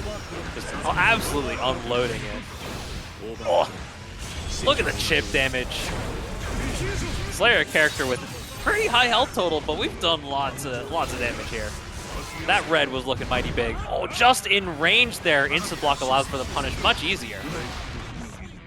Drop the rules, still not enough to kill, but is able to find a secondary low to take the finish here and at least establish ourselves a lead.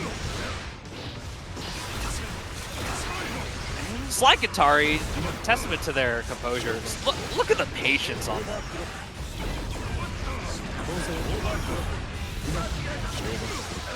Perhaps a little too patient. The down backing not working against that overhead, of course.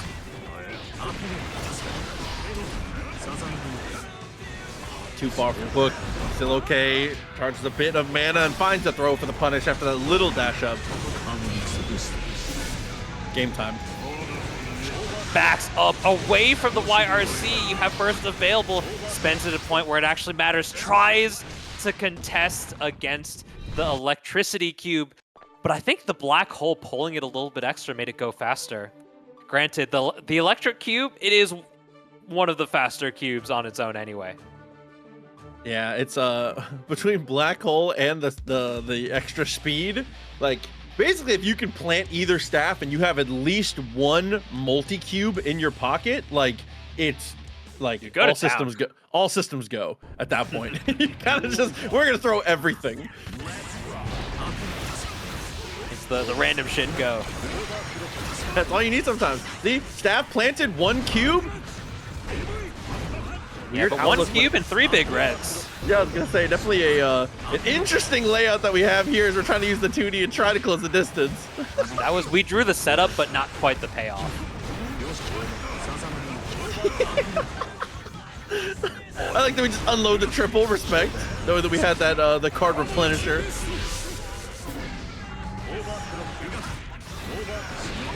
Redraw here. Lots of cubes available to be able to leave the pressure on, but we go through with the Hand of Doom. We're going to be able to push through the wall. The burst comes out. Slykatari has to fight to come back in with 2 arpeggios on deck too.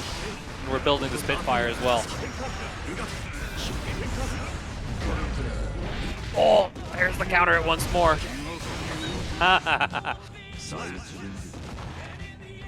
Duel 2. Let's rock. Oh, it was spaced too perfectly. Macho definitely expected it to connect there and fly. We get that extra little counter press. These mashes, these 2P mashes from Macho, maybe not mashes, but presses, they've been legendary tonight. Oh, dude, don't forget, with the speed staff behind you, you're just absolutely no chance to play the game here. Finally, he's going to get one small opportunity that's immediately deleted by the dust. Matchup like this, I hope you like blocking. Truly. Oh my god, that 6P was so smart, but the Spitfire just lasted too long.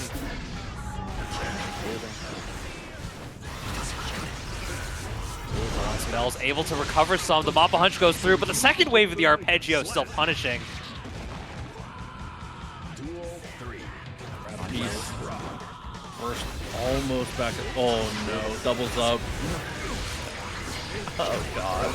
Misses the Mappa and gets 6K instead. Sick confirm off the speedy electric cube. That was actually so sick. To the wall. Macho's in a good position, especially with the arpeggio up. We get the black hole. Here we go. Send the cubes, get the run in, and the mana regeneration allows us to keep getting it going. Truly peak neutral being this. Help! Oh my god! Somehow we blocked everything, but again we tutor up and still not done. Another dust comes through. Being patient and cognizant of the burst, but slykatari knows that they know. We have you back in the corner here. We have to play our game here. The 2D connects. Wow, and the patient are rewarded. I think this just barely kills. No, somehow! Safe jump here. The reversal throw OTG should kill, but it misses. Skull bursting back. Yeah! No! Same brain cell, but unfortunately, Adamus too. Oh, God. I was feeling it too, but the way the burst, it like lifts you up a little bit more. It made it so much more difficult when you're in the air to get that gold burst to actually connect. Oh gosh. Oh, that's got to feel bad for both players. Like, man, I could have, but I didn't. Oh, no. Okay. Macho on the lead now, though. Duel 1. Let's rock. Oh, I was feeling it. I was like, what if I did 2H on round start? 2H is quite the button. Oh, the overhead comes in, staking out the 5P attempted punish, and it comes again. You can't block that. Unless you are reading your opponent's cards, I promise that's unblockable. That's one of the difficulties about playing a character, playing against a character like Asuka. Like, not only do they have to manage their own cards, their hand, their resources, but you kind of have to also. You have to be able to read the UI. Backdash 2D gets the back throw to actually find the punish after the jump in attempt. Macho is on set point.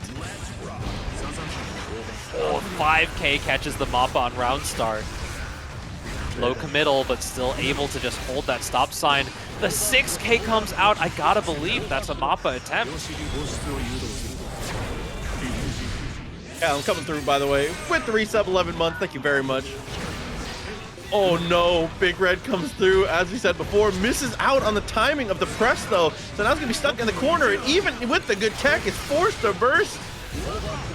Oh, there it is again.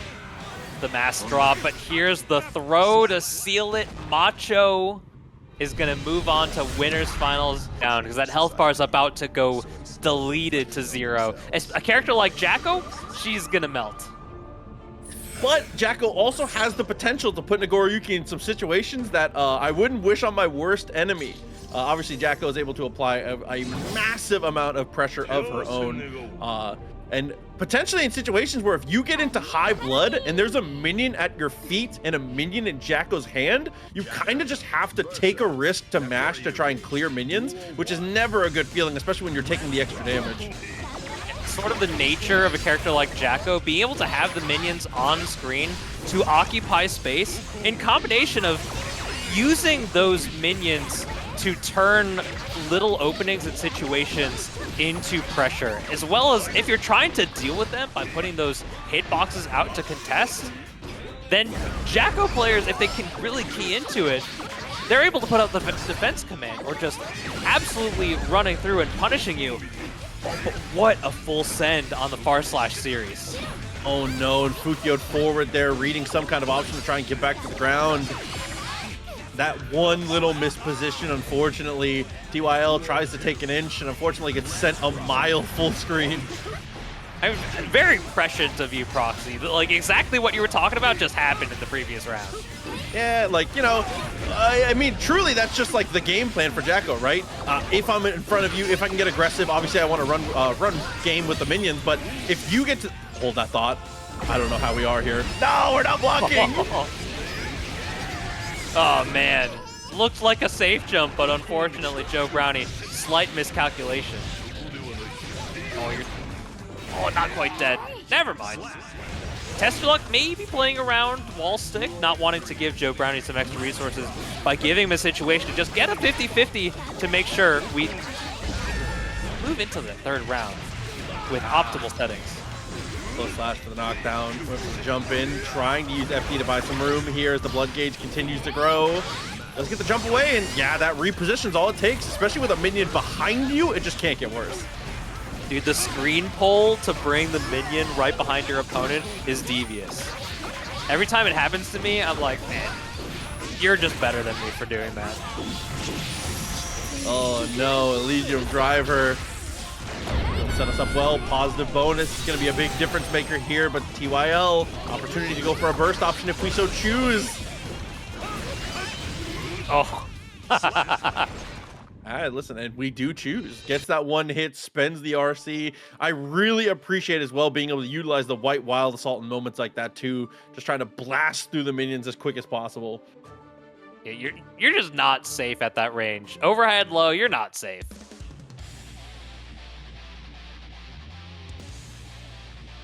That they did, it was the reduction of the window to do the follow-up on the overhead with the Shizu. That was one of the changes that Nagoriyuki got. That along with removing the low from Beyblade.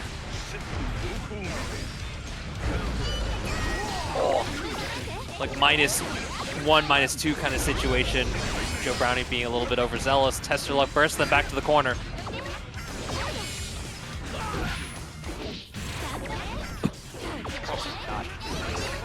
Great recognition, though.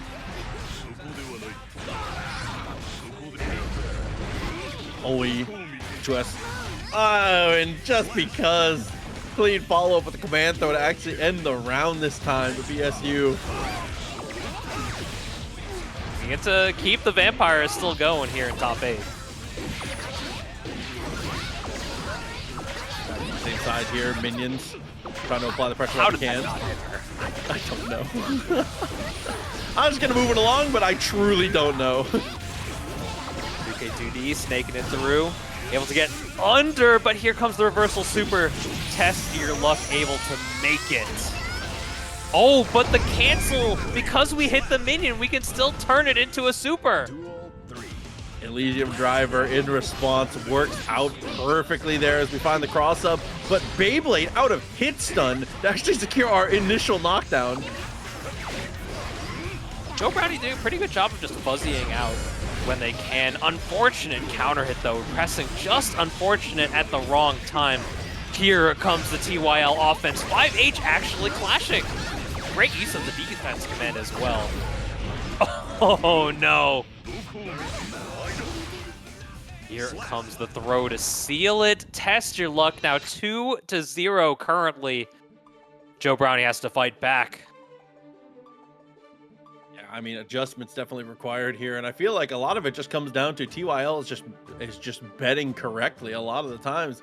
So Brian just got to do in those situations where, because it's unavoidable that sometimes Nagoriyuki is going to force you into one of those uncomfortable like your 33% chance to have your head cut off moments, right? Like those are gonna happen sometimes. It's just Joe Brownie's just been guessing wrong, unfortunately. 60% of the time, it works every time. It's like how the cookie crumbles sometimes, dude.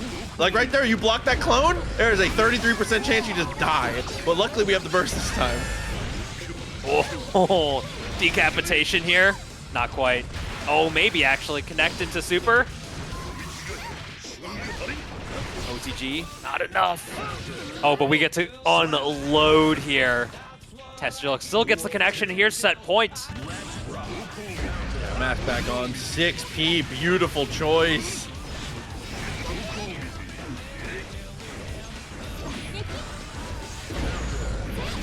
Not quite enough frames available for the anti-air 2H. Joe Brownie's going to be able to get the Elysium Driver here to go right through the wall.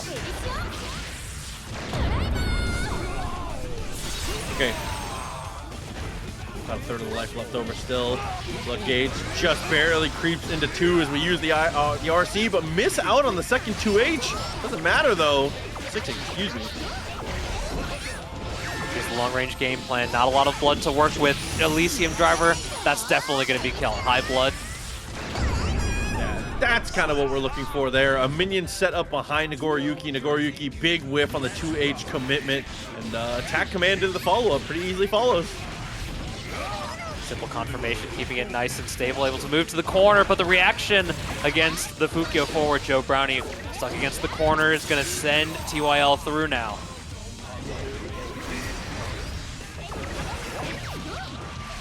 Oh, what an anti-air!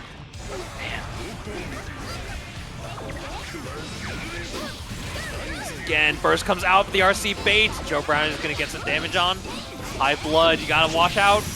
Doesn't matter, the Elysium Driver to seal it. No blood burst necessary.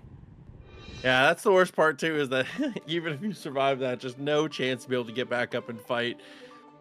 So Joe Brownie, hey, back in the mix, doing a great job being able to answer back. We've seen a ton of run back game 5s here, so right within our realm of possibility right now. And we're fighting back. This is like, we've seen the dynamics of this matchup. In combination with how TYL likes to just really go in, if we make the mistake of just getting bursted away early or overspending in situations where we really have to just play that responsive game plan, it can be tough for TYL. But now that we're in the corner, and fighting back to the corner, this is where Jacko loves to be.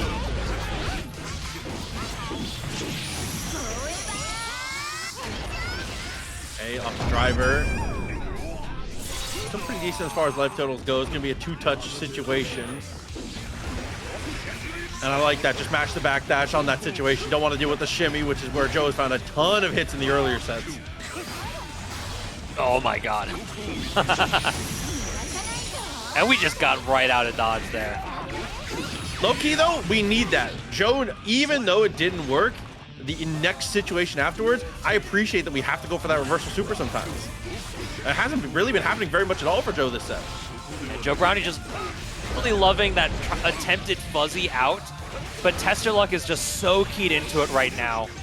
and just really locked into keeping Joe Brownie out of the air. Whether you block it or not, you're getting sent right down and sent right through the wall here. Final guess for your tournament life here. Sends out the clone, got the 6H. Pressure continues as we're taking a bit of chip. What a read on both portions of the situation. Pokes out the jump and is able to stop the burst when it comes to anybody who's trying to look to go heavy on the strike game. So there's some cool stuff between the two. I'm excited to watch these two play. Yeah, GSL, we already saw it. GSL gets absolutely crazy on the sticks. MacMens a little bit more reserved in how they play here. Already breaking through and getting the low. GSL prevents the wall break with the burst coming out and just trying to check. These punch buttons, though. Here we are, in their face. Not enough juggle left. Oh, the punish, though. Wall stick, MacMens saving their super meter. Catch is still available, both players. The low coming out, and GSL goes down to the first round. MacMens starting off with a perfect. The backup. GSL just does not want to be in and doesn't want to fight with his far slash range. Oh, speaking of.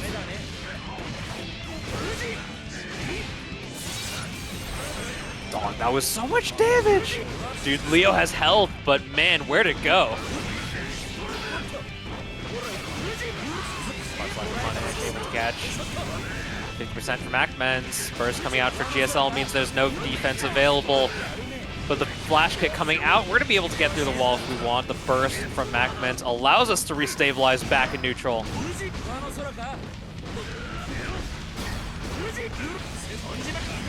Oh, with 100% tension like that, you're going to be hard pressed to make it out alive. GSL goes down. MacMens with the first one on the board. This Anji offense is looking mighty strong tonight. As you said, when you have a 100-meter, you can kind of just, it's really whatever you want at that point. Tap on the dust, you can play a little bit more passive and go for an aggressive super angle. You kind of have it all at your fingertips. Oh, you can just let it rip. Beyblade, man, let it rip. Pull the cord. Oh, swings. That was actually such a sick sequence. That was next level. Swings into the guard point stance, goes for the twirl. On first world problems, unfortunately, was 2+ actually go for the throw there. Gets these close plus frames. The heavy flash kick not allowing you. Oh, where's this connect? Oh, I'm surprised that didn't even just go through the wall. Damn, hell of a 6P.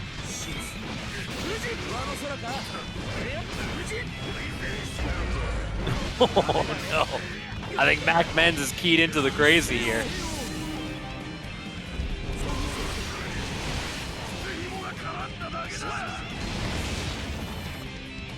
Damn, all right, a little decent sequence.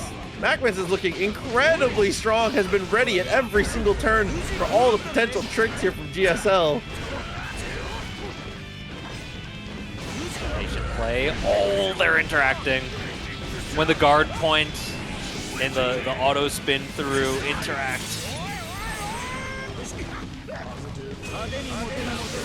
Oh no. You're not alone, GSL. We can act a little crazy too. Oh, the presence of mind and the patience to just down back through all of that potential onslaught there, but a great flash kick. Something we need to see more of, to be honest. It's going to be tough to flash kick against you because MacMens has been really paying attention to when and how the tempo plays for it.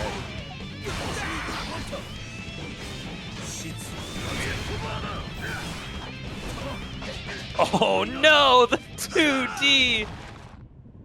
You can't just fire yourself off that much. Unfortunately, GSL with the full send gets blocked and punished. MacMens now 2-0 versus them.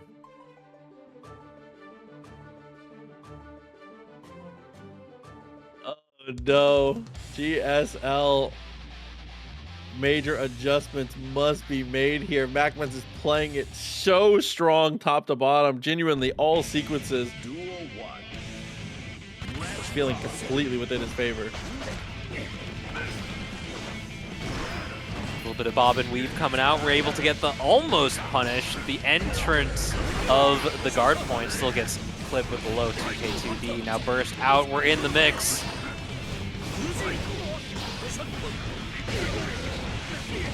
Oh no. You're gonna feel that one in the morning. Holy cow. Oh, but the bounce back is just monstrous. Still at 100 meter that we didn't even need to spend. Oh, it's in stereo. Counter hit with the trade. 2S from both players. So much good in the last round plus this round. So much goofy stuff has happened. There's a lot to unpack here. The guiltiest of gears. Nice block on the flash kick. Misses the punish though. Ball. Do we spend the 50? Nope, we're saving it. Yeah, Anji, not a super strong post wall break situation. As strong as minimally every other character, of course, but doesn't get to put you in the mix. Duel 3. Let's rock.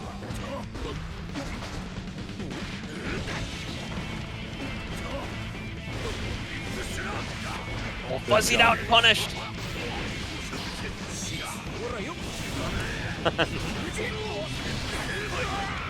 Oh no, the RC here was trying to bait the burst so hard. MacMens waits just a hair longer and then is able to get escape. GSL's like trying to play that next level. You know I can flash kick, so the dash up throw, but even still MacMens knew all about it. Oh gosh. Gotta keep him honest, man. Oh my god, the throw timing is so goofy as we get the dash through. Damage really adds up as we cross up again, and the reversal timing from MacMens, whatever it was, unfortunately, just ends up not being helpful. My guess is attempted reversal Kacha Fugetsu, but the cross up crossed the inputs up. That's my theory. You're probably correct. MacMens had 100% tension at the end of there. GSL, great decision making, recognizing the situation, absolutely impeccable read of the game scenario, able to move around and play against the reversal Kacha Fugetsu. A lot of supers you can go for like safe setups. Kacha Fugetsu is the only one where you can't like truly play safely against it most of the time. Oh gosh.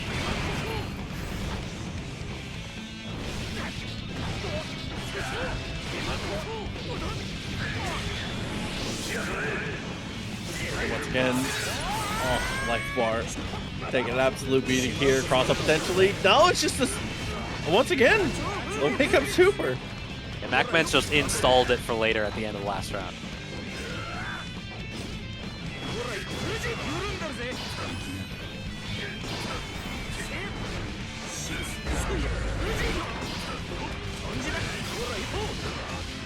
Not quite enough. There's too much damage on the wall to get the kill here. 100% tension. You gotta watch out for run-up super.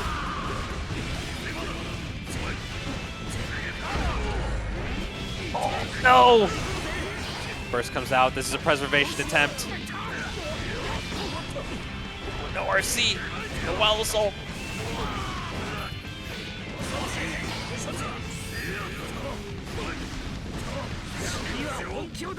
Oh no! Duel 2. It's looking like another one of those run back game 5s potentially here after the just block. Goes for that little dash backwards. Offense from GSL has been proving strong when they get to the opportunity.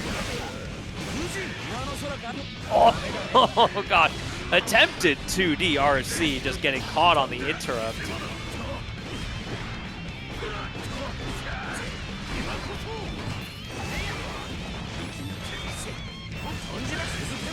Delay, taps the dust and pops the umbrella so crazy. Execution error on the jump back though. That was a crazy jump back throw. Oh, and that might be. Wait. Bait in the burst. Sometimes you just gotta make them have it, you know? I didn't spend it. We've seen you use it before. Delay 2D! no. Oh my god! And then we still survive! We still get the finish! What is happening? Dog, it's Guilty Gear, man. This really just do be what it's like here.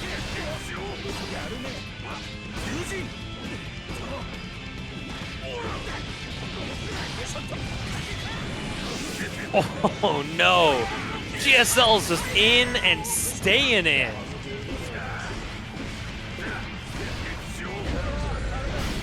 Oh, let it rip too early. The spin was released and gets counter hit for their troubles. GSL ties it up at 2-2 now.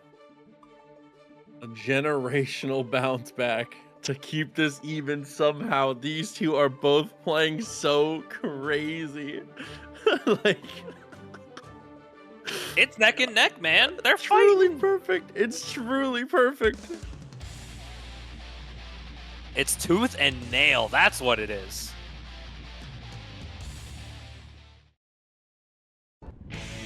Duel 1. Let's rock. Oh, just leggy.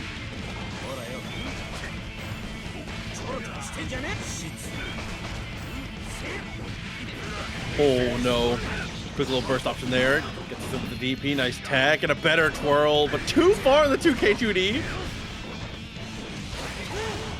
Oh, the MacMens maybe thinking they were just out of range, but the little dash momentum lets the 2D hit. Now the full send swipe cross up gets the YRC, but now counter hit turns GSL into offense here.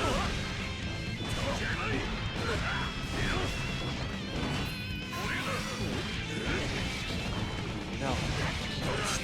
Oh my god! From down against set point, now on set point themselves, GSL has fought for this strong position here. That 5K should not have hit. I don't care. Got the 2P, nice punish. Facing on the 5H. Oh, here comes the flash kick. Spectacular, okay. Moving in. Reload dealt with well, still has meter, 100 bar, nice flash kick. A slight tap, those 5Ks with the slight delays. Attempted deflect shield, gets punished, comes out the wrong side. Here comes plus frames with the RC, and 100% tension. You got a full stick of butter. You're gonna use it. Exclamation mark Matcherino in the chat, help us beef this thing up a little bit. Because as always, 100% of the Matcherino does go straight into the player's pocket. So definitely make sure you check it out. Birthday train once more. RedIAmNot staying in the stream lobby so they can guarantee they can put birthday train on by getting player one side. I think that's their strategy. Quick turnaround. Block there.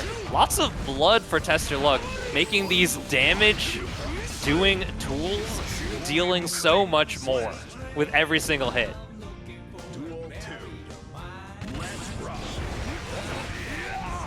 So back that's there. I like that we established ourselves early with the 5K at round start, because now when we go for the more dastardly stuff, I've literally never seen that before. TestYourLuck, what the hell are you doing? That was some circus shit right there. Second time I've been impressed by a JD from TYL today. 100% Safe tension. jab. Is this a safe setup?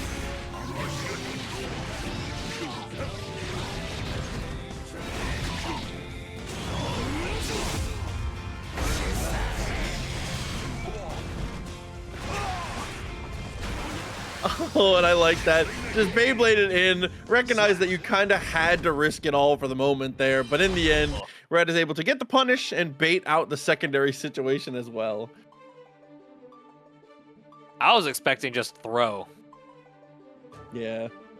The spacing might have been a little weird, because sometimes the way that Beyblade sort of has the pushback in the corner like that and can push you a little bit outside throw range. But on average, if you want to guarantee as much damage as possible on a punish against Blood Pop, you go for something like throw or super, something that cannot be bursted. force close slash. Definitely a guaranteed connection situation like that.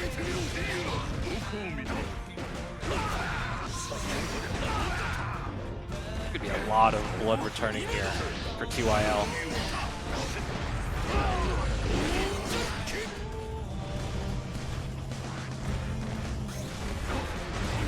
Chase down, had to just pull for the back dash, trying to escape the pineapple. 2H into 6H though, the 2-piece. Dude, that a combo like that, counter hit 2H, Fukia forward 6H, that's like those situations in samurai movies where they're like resheathing the sword, and right when it connects to the hilt, the opponent just completely severs in half. Truly.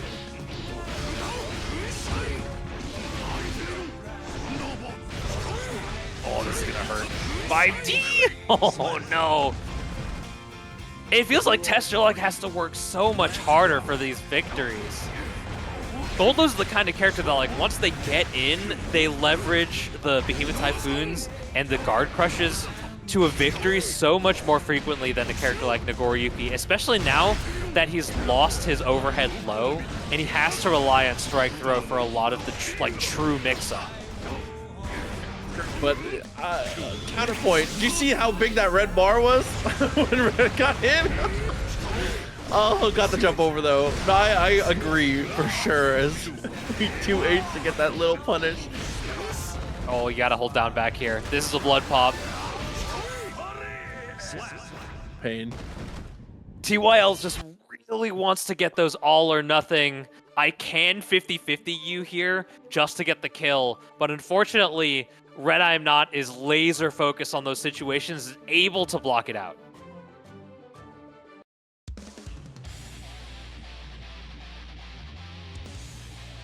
I feel like all these have just been like right within grasp. Like they're like such winnable, such manageable positions. Oh, dude. I know they're like cliche 3-0, but it was close though. That's where we're at right now. It's real. It's real, chat. It's real.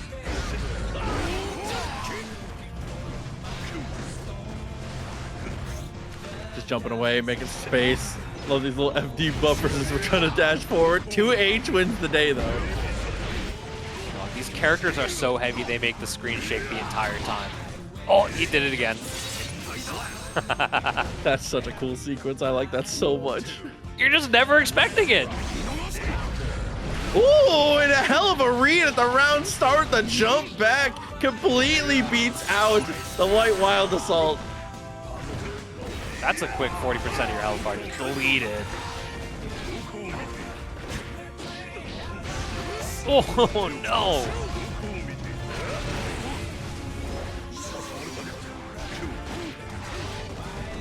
Jump scare blood-sucking universe. Holy cow. Gonna be safe on that one, but still has an opportunity to be able to fight out of this one. Deflect shield into the far slash.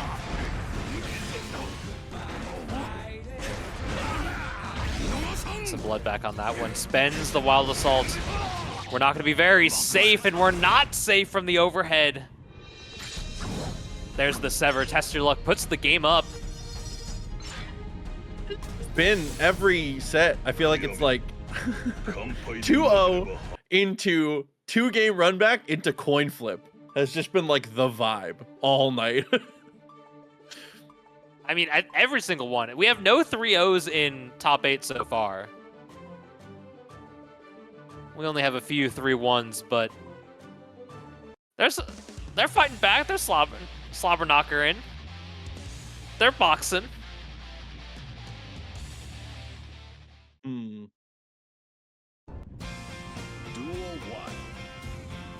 if we can continue the bounce back here. Round Star is going to lose out immediately, though. 5P tries to do something a little less committal and ends up still getting bonked on the top of the head. Oh, speaking of the bonk, tries to go for the clone Fukio forward. Getting punished by the White Wild Assault turns it into this corner, deadly, and death situation. RedIAmNot in short order, already up on set point once more.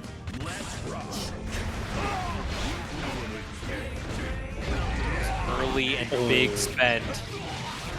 I liked the idea too with the timing of that press from Red. It's not going to work out. Plenty of blood coming back to the table here for TYL. Damn. And all of that was in blood level 3 too. Oh, look at the activity on that. Full send of the jump in, force the burst here. Pineapple gonna dictate the neutral for quite a bit of time.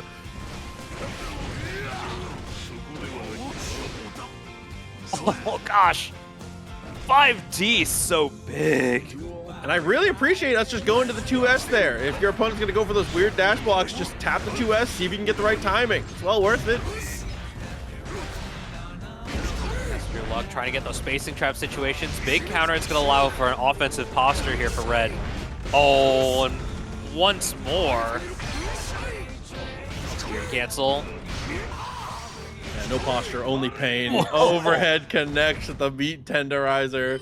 Red is gonna be able to fend off that game 5. Bat now, the Slayer and the Leo, another super high-powered, super aggressive matchup coming up for GSL. Oh, round start 6P gets the counter hit against Far Slash with the burst coming out from Sly. Whoa, there was room for that? I did not think they were close enough to get through there with this white. Anything is possible. Overhead follows through as well, gets the OTG, and it's gonna be able to get the break, but chooses not to spend the meter. Oh, 6P once more. That's the second time in a row.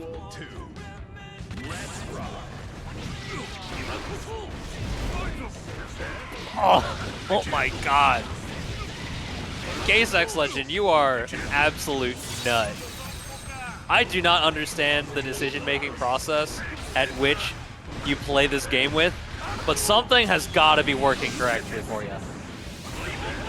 Looking super, maintain the pressure while you can, gets the trade and tries to commit to the pillar.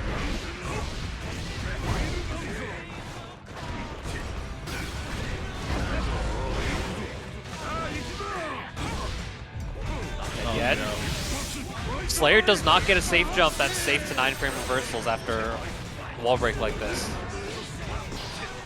Ooh, instead just closes the distance, sweeps in with the low, and is able to get the quick little follow-up.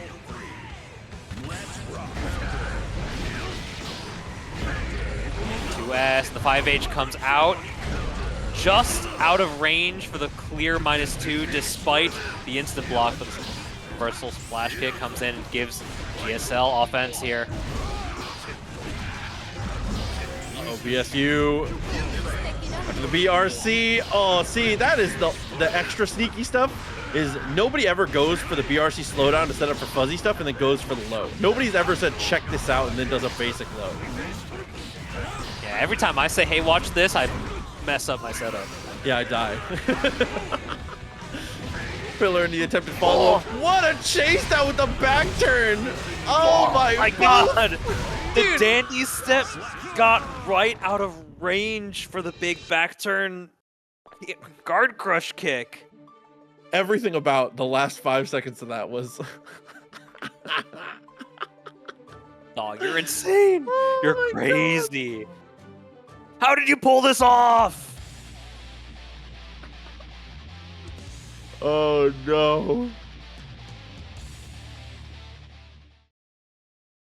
That's one up now. Dog, this Slayer champion.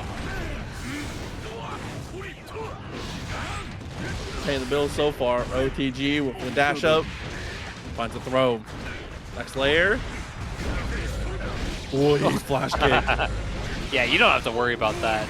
You don't have to worry about the left, right. You got a down up charge.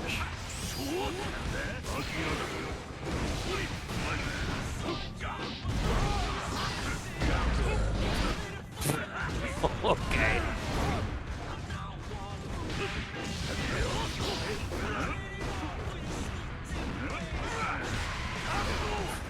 After the pillar, just dash straight back out.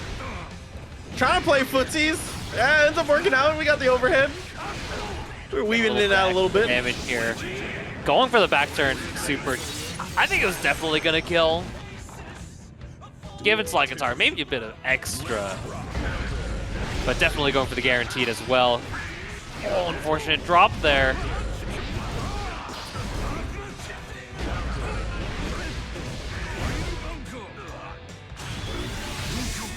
hurt. Goes back on the burst though. The meter double dashes into a flash kick. Tap does. There's a full follow-up afterwards. Deals with the 2H at least, and flash kicks again! That would have worked in Season 3. So take me back. Yeah, no reason to spend your burst there. Early burst here with the potential for positive bonus. Okay, so playing the resource management correctly for sure. Well, trying to space right outside that range, though. 2H is low.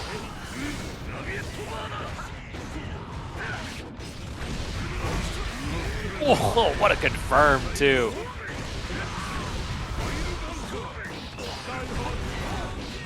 Just outside of range there. I swear, back-to-back, this happened in the first game, too. GSL, the first round was just so strong in their favor.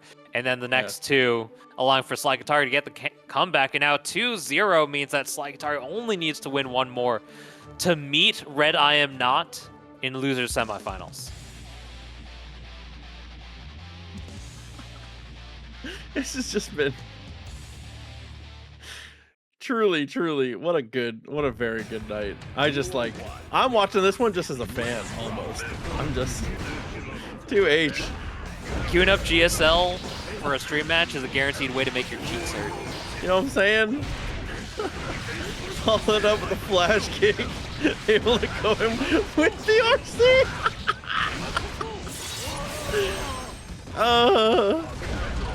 2H got the hit, follows through with the map hunch, battling back pretty effectively. Tourney gets the positive meter bonus off of this hit. 100% attention though.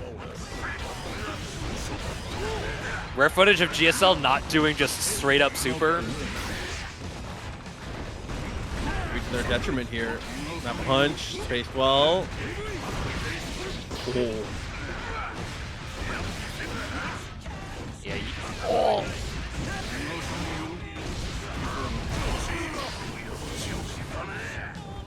I was expecting a super instead of a red RC. The chip out. The burst from GSL is gone. slykatari. Blue bar available. Yeah, that little delay into that S fireball, hell of a jump scare. Wasn't able to flash the FD in time. Kicking the leggies as we go for the jump in and blocks the DP.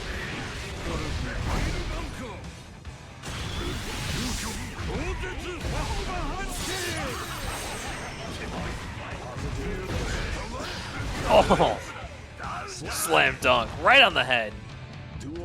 That breaks the glass right there. Set point potentially here. 2H at round start. Just your absolute worst nightmare as we get the reach for the second time. Damage is really adding up. We're still working on a full health bar though for Sly too. Never mind, you got chipped. Did the right thing there. Oh no, and goes for the double dash and blocks this time to beat the flash kick, as well as utilizing the bionic arm. Characters go. It is going to be Faust versus Asuka, Lurry versus Macho, and this is where I expect the chat to act up a little bit. They've definitely been these have been two players that have been getting heavy support here. Oh gosh, the big red still safe. That was actually a hell of a bait there. I thought for sure Lurry had a good timing. Unfortunately, he's gonna dive kick into a second cube, and now a full tutor. We do have that, speed up staff. Yeah, some plus frames. I hope you like guard crushes. We're gonna unload once more. We have 3 cubes on deck and only drawing more. And just in that situation, that positioning where YRC isn't relevant, and we still bait it out at the very last situation. Macho with the first game up. I will say not to make an excuse for a player here, but I feel like Asuka's the type of character where you need to play one round to like remember, oh yeah, this is what's happening. So expect to see Lurry play a little bit better as the set goes on. As for now though, Macho continuing to dominate. We continue to see this pressure and finds the throw in the corner. Yeah, but sometimes in high-stakes situations like that, giving up a game just to get used to the matchup is not where you want to be.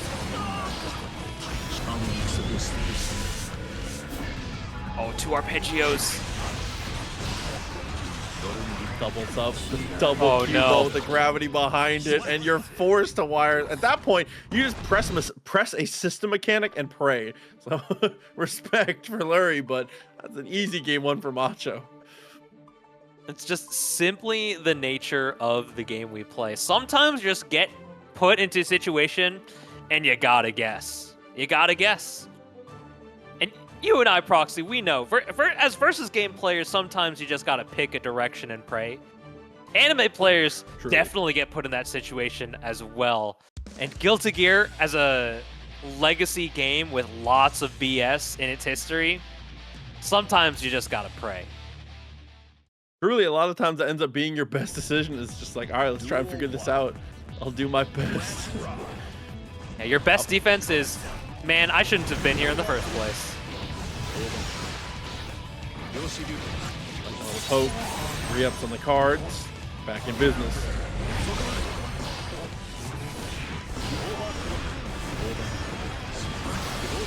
I see somebody in chat saying it, by the way. I also was mixed. This is not a Zato Macho. This is a different Macho. Who I've seen quite a few times. I didn't know it's a different person until today. I've been losing it. Yeah. Macho Zato is North America from Chicago area. This Macho here, we're rocking the maple leaf. Oh no, the overhead that comes from the floor once again finds the mark.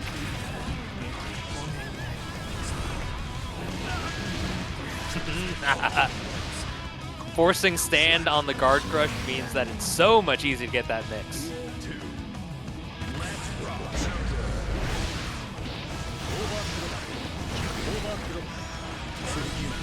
Get a little bit of mana back on that one. We have a teleport stocked up, so you gotta pay attention to a little bit of mix.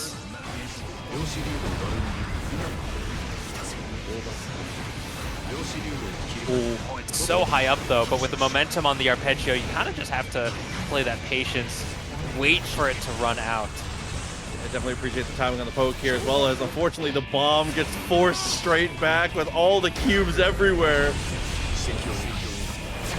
And I like that. Try to transition the screen as fast as you can to get away from the bomb. That was so smart. I was holding my breath. I was wondering what's happening with the bomb on screen. Oh no.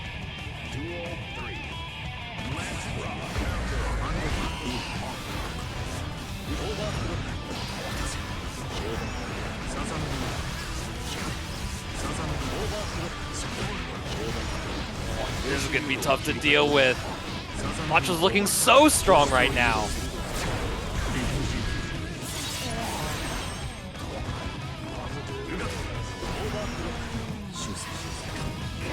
Fuzzy out, doesn't get the anti-air with the RC response, but we're sending Macho to the corner here. Oh my.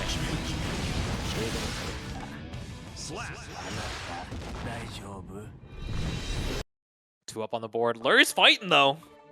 He did have to take that first game as a bit of a reminder. This is what Asuka does. This is how I have to fight him.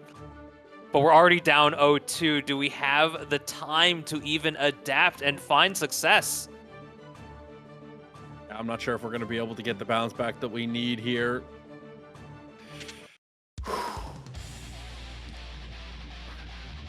Opportunity to maybe be able to get there though. Lurry, as you said, has definitely been looking, it's been looking playable in the later stages. That first game was not, that wasn't it. Game Honestly, 2 was Macho much kind of better. drew the nuts two rounds in a row for that first game. Oh yeah. Oh, that's the same situation. We saw that happen already.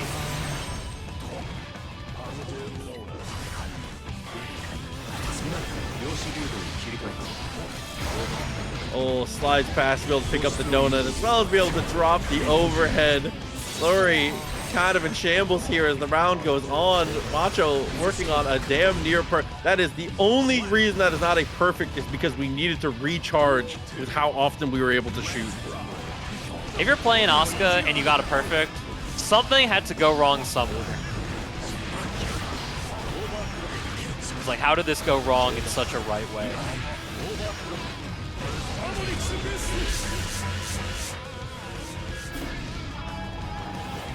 Load here. Get a little bit of mana back. Unfortunately, 2+ there. Off the multicolor cube.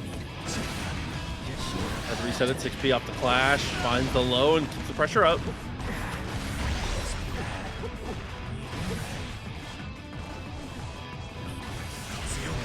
Right over the fishing rod.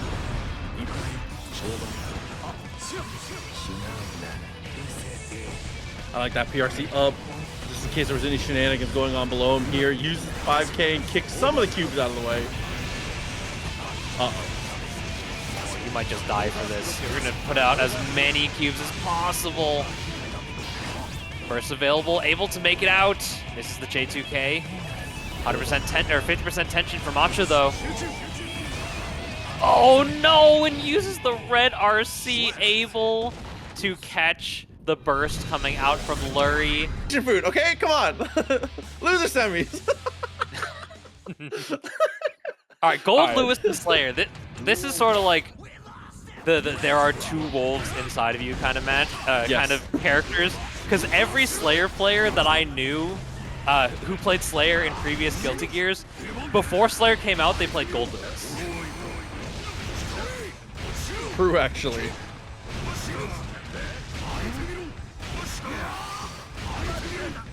Oh. Dude, he just swang in that coffin.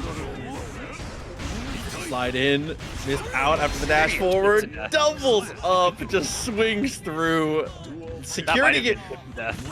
I don't like to dunk on balance often, but security gauge behemoths was a mistake. Like that is that can't be a thing that exists in this world. I mean, I feel very fortunate in that I play characters that historically just dunk on Goldlewis, so I don't have to deal with a lot of this. But man, when I start blocking, I'm fearing for my life. Oh no. Timing on the behemoth of the jump in is just too good. That little float to work out well. First game in the pocket for Red. We're just gonna make a quick run of this with the way that's shaping up. Didn't look like slykatari had the right responses to keep Red at bay.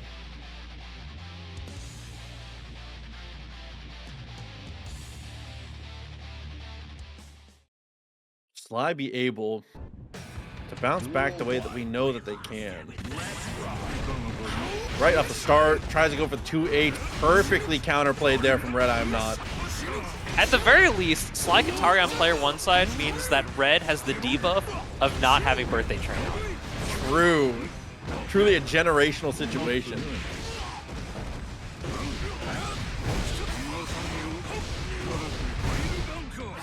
Oh, it's gonna hurt.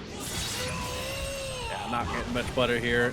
Still has security as well as plenty of gauge. Looks for the jump in. Doubles up with the behemoths. A YRC to make some room. It is hella back and forth here on the choices. But Sly gets the damage every time. Every once in a while, the Slayer players, they have a neuron firing in their brain that says, now is the time to do reversal dandy step power bunker.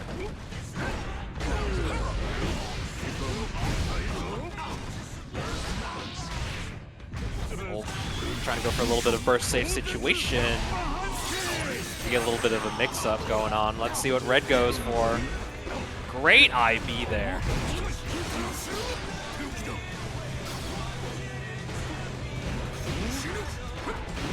Couple blows here. That's one thing that's nice about Goldlewis too. You can play like the life total doesn't matter. 1 HP, we're good. We're fighting. Oh, punishes the 684. Using that K-Mappa. slykatari, maybe I spoke too soon. I was talking about that first game like it was RedIAmNot fully in the driver's seat, but now we have the response. Granted, those two games, that lasted like 2 minutes. Truly. We could still speedrun this set. Game 5 last round, any percent. Listen, timer's still rolling. Oh, what a start there. Was expecting the round start 2H, which is something Sly's been going for a ton recently. So a reasonable guess there from Red. First out, but we send Red still back to center stage. A little bit of extra damage here. The YRC is baited and blocked. BRC forward dash allows for Red. Another round up. We're trying to get a gold split. Okay. Hit was expecting something there. Maybe just didn't believe in the touch. Instead, it's a behemoth hit that's going to take damn near 90% here. You block 6-8-4, and you think, man, this is my turn. But then you realize Goldlewis has that red bar at the bottom that says, no, it's not. Oh, I appreciate the backdash there. Using it like the Slayer of old, but the back hitbox, and now Gold freaking Lewis goes to the jump over and continues with the chip, but here it is, Sly, an opportunity for the bounce back. You had to burst as soon as possible there. Gotta go for some mix. Oh, and the throw reversal. Red now back up in the lead at 2-0. A lot of heads-up decisions between the two. Super smart with the actual use of the Skyfish there. Burst timing to actually be able to survive it was so smart and be able to bounce back and potentially have some offense. A lot of big choices made back and forth here. It's any player's game right now. We're fighting still. Slykatari is not dejected by the pace, speed, and overwhelming force that Goldlewis brings to the table. Oh, you're a little too close there, big man.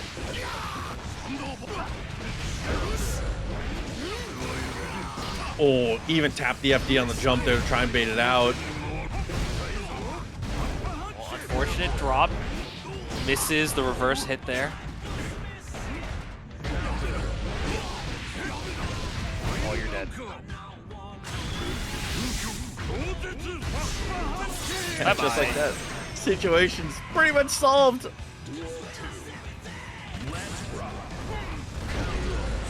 Oh, ouchie.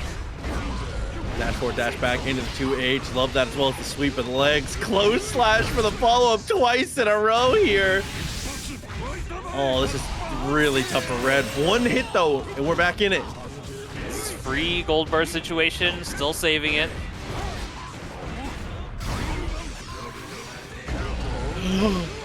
Oh I my. I hate it when that happens. The timing on that is so unfortunate. You deflect shield and you just have to watch the full animation run out. Okay, 2-2. I think deflect shield is good. Deflect shield is a good and strong mechanic. But yes, man, sometimes the way that you have to input it, or like the window that you have to input it to get it to come out in the proper time, it just doesn't want to cooperate. It is like the prototypical, when it whiffs, you're always like, I'm such an idiot. Like, you're so mad. Every time it whiffs, you're so mad at yourself.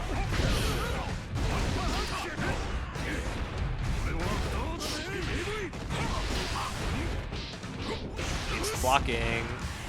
Get out of my face. Oh, I admire the application and usage of that 5K. I think very smart to just throw it out like that.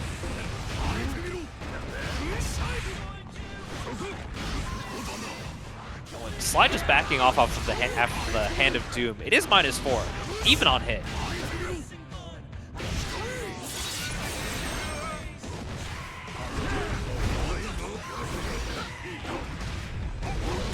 Great coverage. Oh no!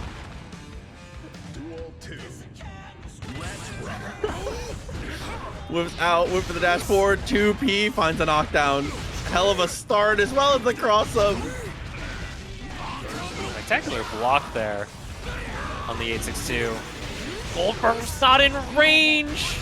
Disjoint from the behemoth makes it a little bit difficult in that spacing. Oh, and the life total just dwindling as the behemoths continue to rain down a perfect for RedIAmNot. That's really cool. It's a beautiful idea. I agree with you 100%. As this is gonna be Red versus Lurry now. The run back, if I'm not mistaken. Yeah, the run back, and we're gonna run back a 59-month subscription from Energy Kyoka. 59 years, thanks gamer. Full turn, still not quite enough here. Anything will do it. Whoa, that's perfect IBFD, but then gets the wrong button, doesn't actually punish anything.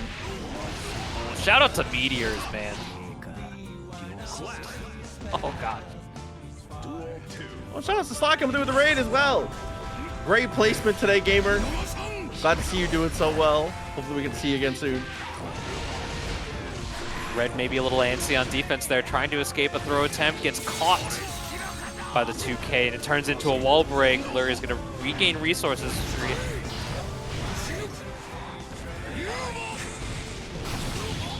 What maneuvering?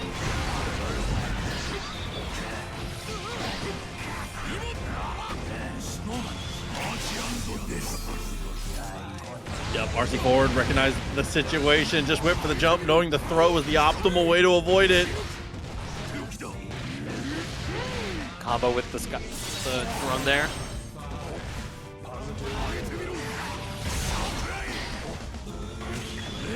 Almost last minute burst. Yeah, the flex shield working. Whoa, what a backdash! Uh-oh.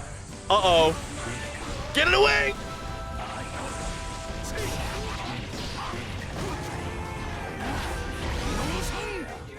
Oh, man.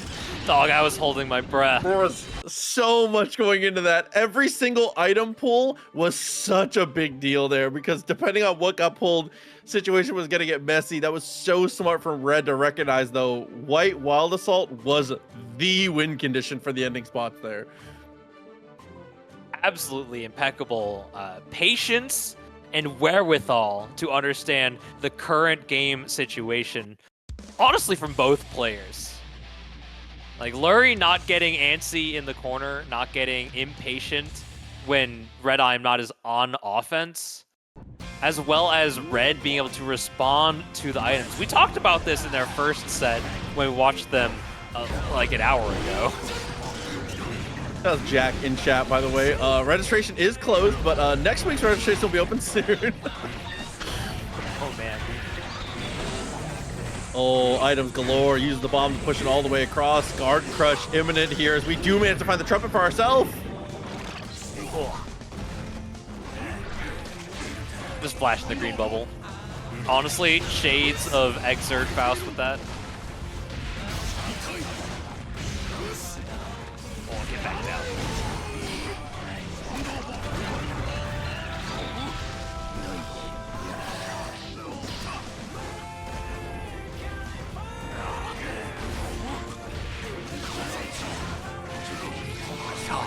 What recovery with that? Oh, and goes for the wall reset there, knowing that Mini Faust is still on the prowl, but unfortunately, he has forsaken us. He's back! Save me! Yes, Mini Red Faust! tried to escape. Red tried to escape, but by standing up to backdash and move away, it allowed Mini Faust to actually connect in that situation.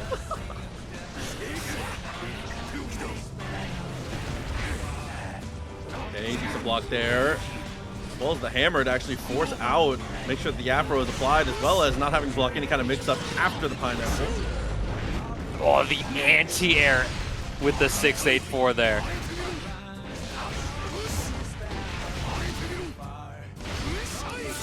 Oh, look at that big red bar. Life total suffering just a bit here. Love the presses. Oh no, and clears every single one of the scarecrows. You know what? If that was on purpose, that was sick. Yeah, you're the goat if that was for real.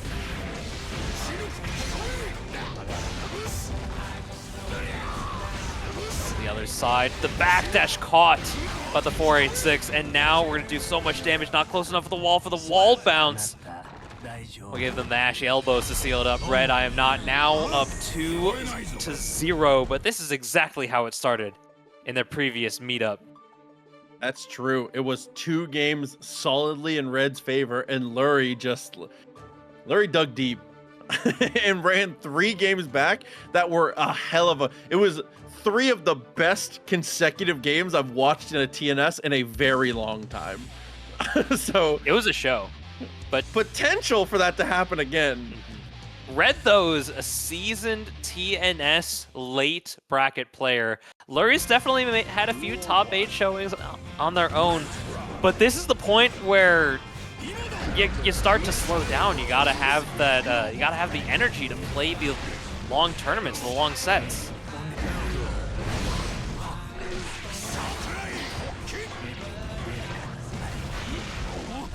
Okay, using the banana actually to negate the mix-up. I did not think that was going to reach high enough, but okay, it does. Very nice. Bengo security cancels. Wake up super, able to turn it into a bit of a cheeky setup. 100% tension though for Red.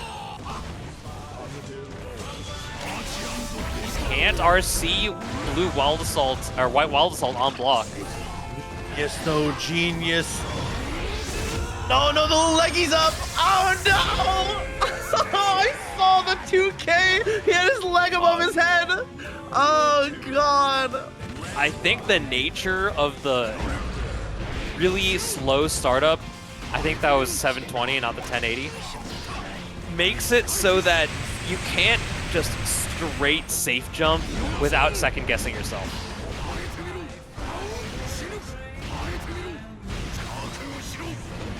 Jump away, save yourself. Tries to go for the low. Great press.